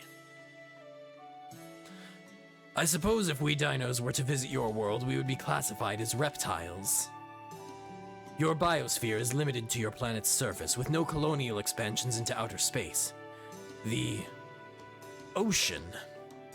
What's an ocean? Please elaborate. I see. So your continents are surrounded by large bodies of salt water, and each has its own distinct ecosystem. I can only imagine how many different varieties of life must flourish in such an environment. Aquatic dinos. No, very few kinds of dinos evolved to live in water. Doing so enlarges our species' skeletal structure, which makes it more difficult to live on land. Democracy and communism, No, that's okay. I have a firm enough handle on your politics and social structures. A wise decision, honestly. Given the traits I've observed in all of you, I would guess that your research on various matters has been like stacking pebbles, one atop the other. Despite lacking the ability to fly, you continue to explore. This is not confined solely to your planet, but you also observe other celestial bodies as well. DNA, cells, elements, atoms. So if you are to understand the vastness of the universe, you must first learn the laws which govern its smallest parts. How delightful. I feel as though the corn kernels have fallen from my eyes. It seems the humans of proper human history are like a cube that lands on differently decorated side with each tumble it takes. A die, if you will. Dude, I freaking love Tepeu. He's fantastic. This Tepeu voice sounds like it would destroy your voice after a while, honestly, so three things. 1, yes. 2, I'm a man who commits. I said that this was the voice that I got from my first impression, and if any of you saw the Summer 4 event, I stick to my first impressions, whether it makes sense or not. It happens to make sense in this one, but, you know, it didn't quite work in Lostbelt 4, or Summer 4, rather. And then number 3, I chose the apartment that I'm in right now very specifically because I don't really have to worry about neighbors so much. I have one neighbor downstairs who I hope I am not bothering. If I am, it sucks to suck, I guess. But a lot of good vocal technique comes from support. And support does not necessarily mean volume, but it is the efficient use of air from your diaphragm and from your lungs through your vocal cords. And if you are not using your air efficiently, your vocal cords are going to be damaged. But if you are using proper breath support from your diaphragm from down here, then it's going to create enough airflow that your vocal cords don't grind against each other and cause damage. And so being in a space where I'm not so concerned with my volume, I'm able to give myself better vocal support. And so a voice like this is going to be fatiguing after extended use, but for the amount of time that I'm typically doing it on a stream, as long as I am well supported, then not a problem. So there you go, your very, very basic level vocal lessons with Vent. In the drama log, Tepeu is voiced. Excellent. I mean, he's a main character. He's a summonable servant, right? Of course he's voiced. I still can't believe how quickly he's grasping all this. He's a genius. Are you taken aback, Senpai? I understand. I felt the same way when I first met Tepeu back in that cave. You start off telling him one thing and he immediately hits on 10 other things connected to it. Even if they're concepts or laws he's never heard of. Genius doesn't even begin to cover him. His brain seems to work on an entirely different level. I have to agree. This is a Tepeu-specific thing. Not all dinos are like this. I still don't know anything about dinos in general, but are you all alone, Tepeu? Were you living in that cave by yourself because you were just too smart? Relatable. Ah, you're talking about humans who were isolated because they didn't fit in with those around them. In your parlance, outcasts. True, I moved to the wilderness of the first stratum because my way of thinking did not match other dinos. Most have no desire to learn because they never had to rely on their intellect to compensate for a lack of physical prowess. Homo sapiens are short-lived and easily harmed. To have any hope of surviving, you had to evolve in both body and mind. But we dinos never faced any threats here in Mictlan, so the same wasn't true for us. As a result, we never experienced the same need to evolve. True, dinosaurs would be unstoppable if they were strong and smart. That reminds me of one of your expressions, someone being a babe in the woods. Your digestive systems are simply incredible. We dinos could only dream of consuming such a variety of foods. I assume you think nothing of your ability to break down the toxins in plants and absorb only their nutrients. But from my perspective, such a capacity is truly revolutionary. Imagine being able to consume so many different living things, so many kinds of plants as food. I'm so jealous. You think so? Now that you mention it, I guess human food culture is pretty unique. I mean, it's not a Lostbelt until we've had an in-depth conversation about the quality of a meal, right? I wish Baker was here for this. Sometimes she sulks about being the weakest member of the series, so this would really make her day. Tepeu, if you don't mind my asking, could you tell us more about dinos?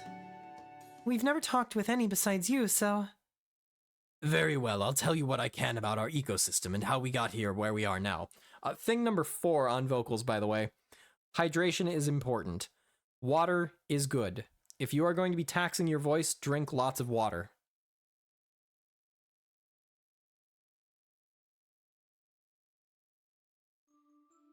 We dinos are this Lostbelt's prime species, or its equivalent of humans in your world if you like.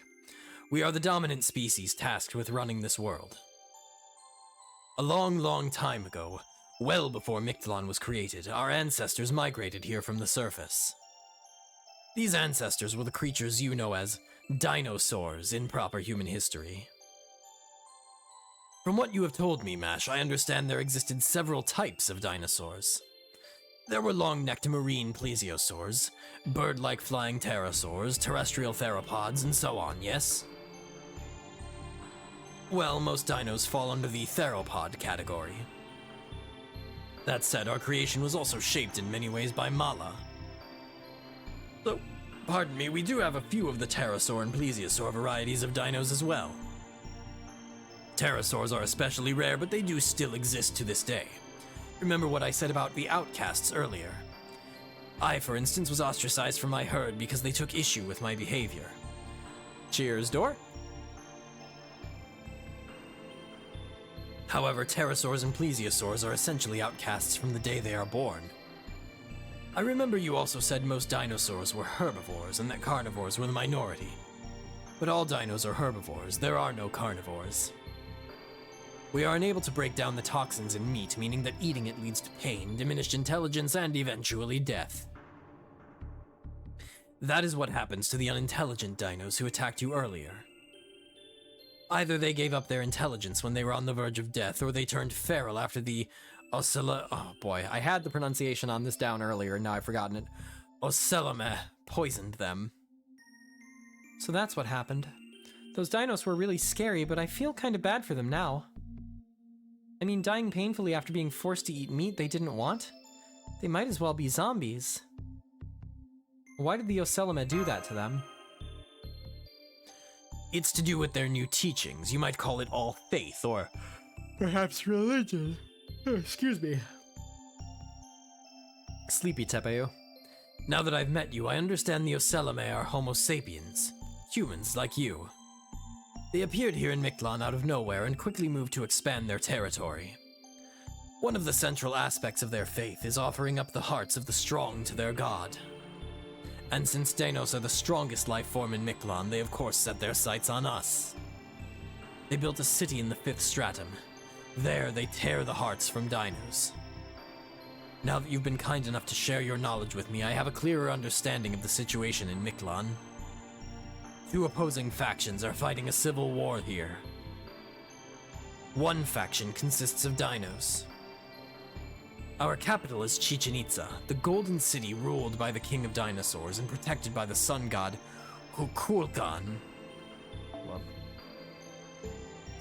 Oh, was the blue lady maybe Kukulkan instead of Quetzalcoatl? Wait, I thought Quetzalcoatl was a sun god. I mean, she has the Piedra del Sol, so she's tied to the sun. Oh man, Tepeyu might have just harshed my mellow. I might have to let that bingo square go. The other faction is the Ocelome. Their capital is Mexico City, a city of death created by Tezcatlipoca, the new god of sacrifice, and by the Cryptor from proper human history who brought him here. The storm border you seek crashed in the area between these two cities. So there's a god in Mexico. I'm more interested in David, I think.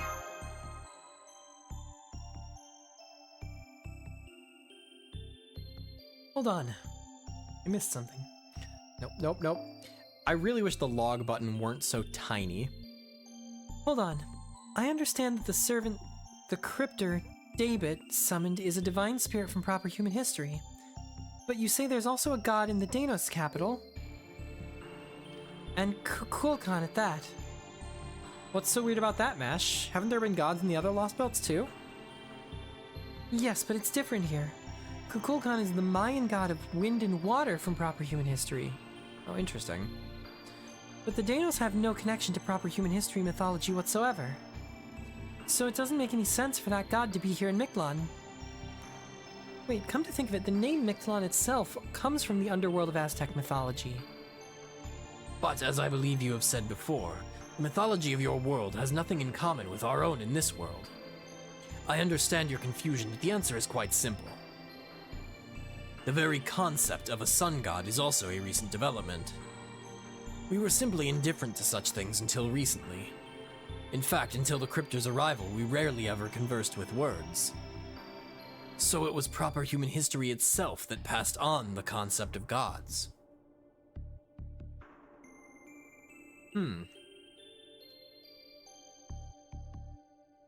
That's really interesting. So, if David's servant is Tezcatlipoca, did he like... So that here's what I'm thinking, is like, David shows up with Tezcatlipoca, and Tezcatlipoca's a god, right? Like, oh, big, scary, grand god. But that doesn't matter in a world where the concept of gods doesn't exist. So they enforced the concept of gods into the world in order to empower Tezcatlipoca, perhaps? And in doing so, other gods arose, giving rise to Kukulkan? Kukulkan? I think is how that's pronounced. That's my current theory. Neat idea. Huh. Prior to David Semvoid's arrival, there were no gods of any kind in our world. But once Tezcatlipoca, a god of proper human history, was summoned here, many things took on new meaning. Things that simply existed became special. Technically, I suppose it was an act of substitution, but no matter. My point is, it was the first time anyone in our world had ever heard a story. Wow, interesting. Wow, guys, I am really into Lostbelt 7. Oh, hey.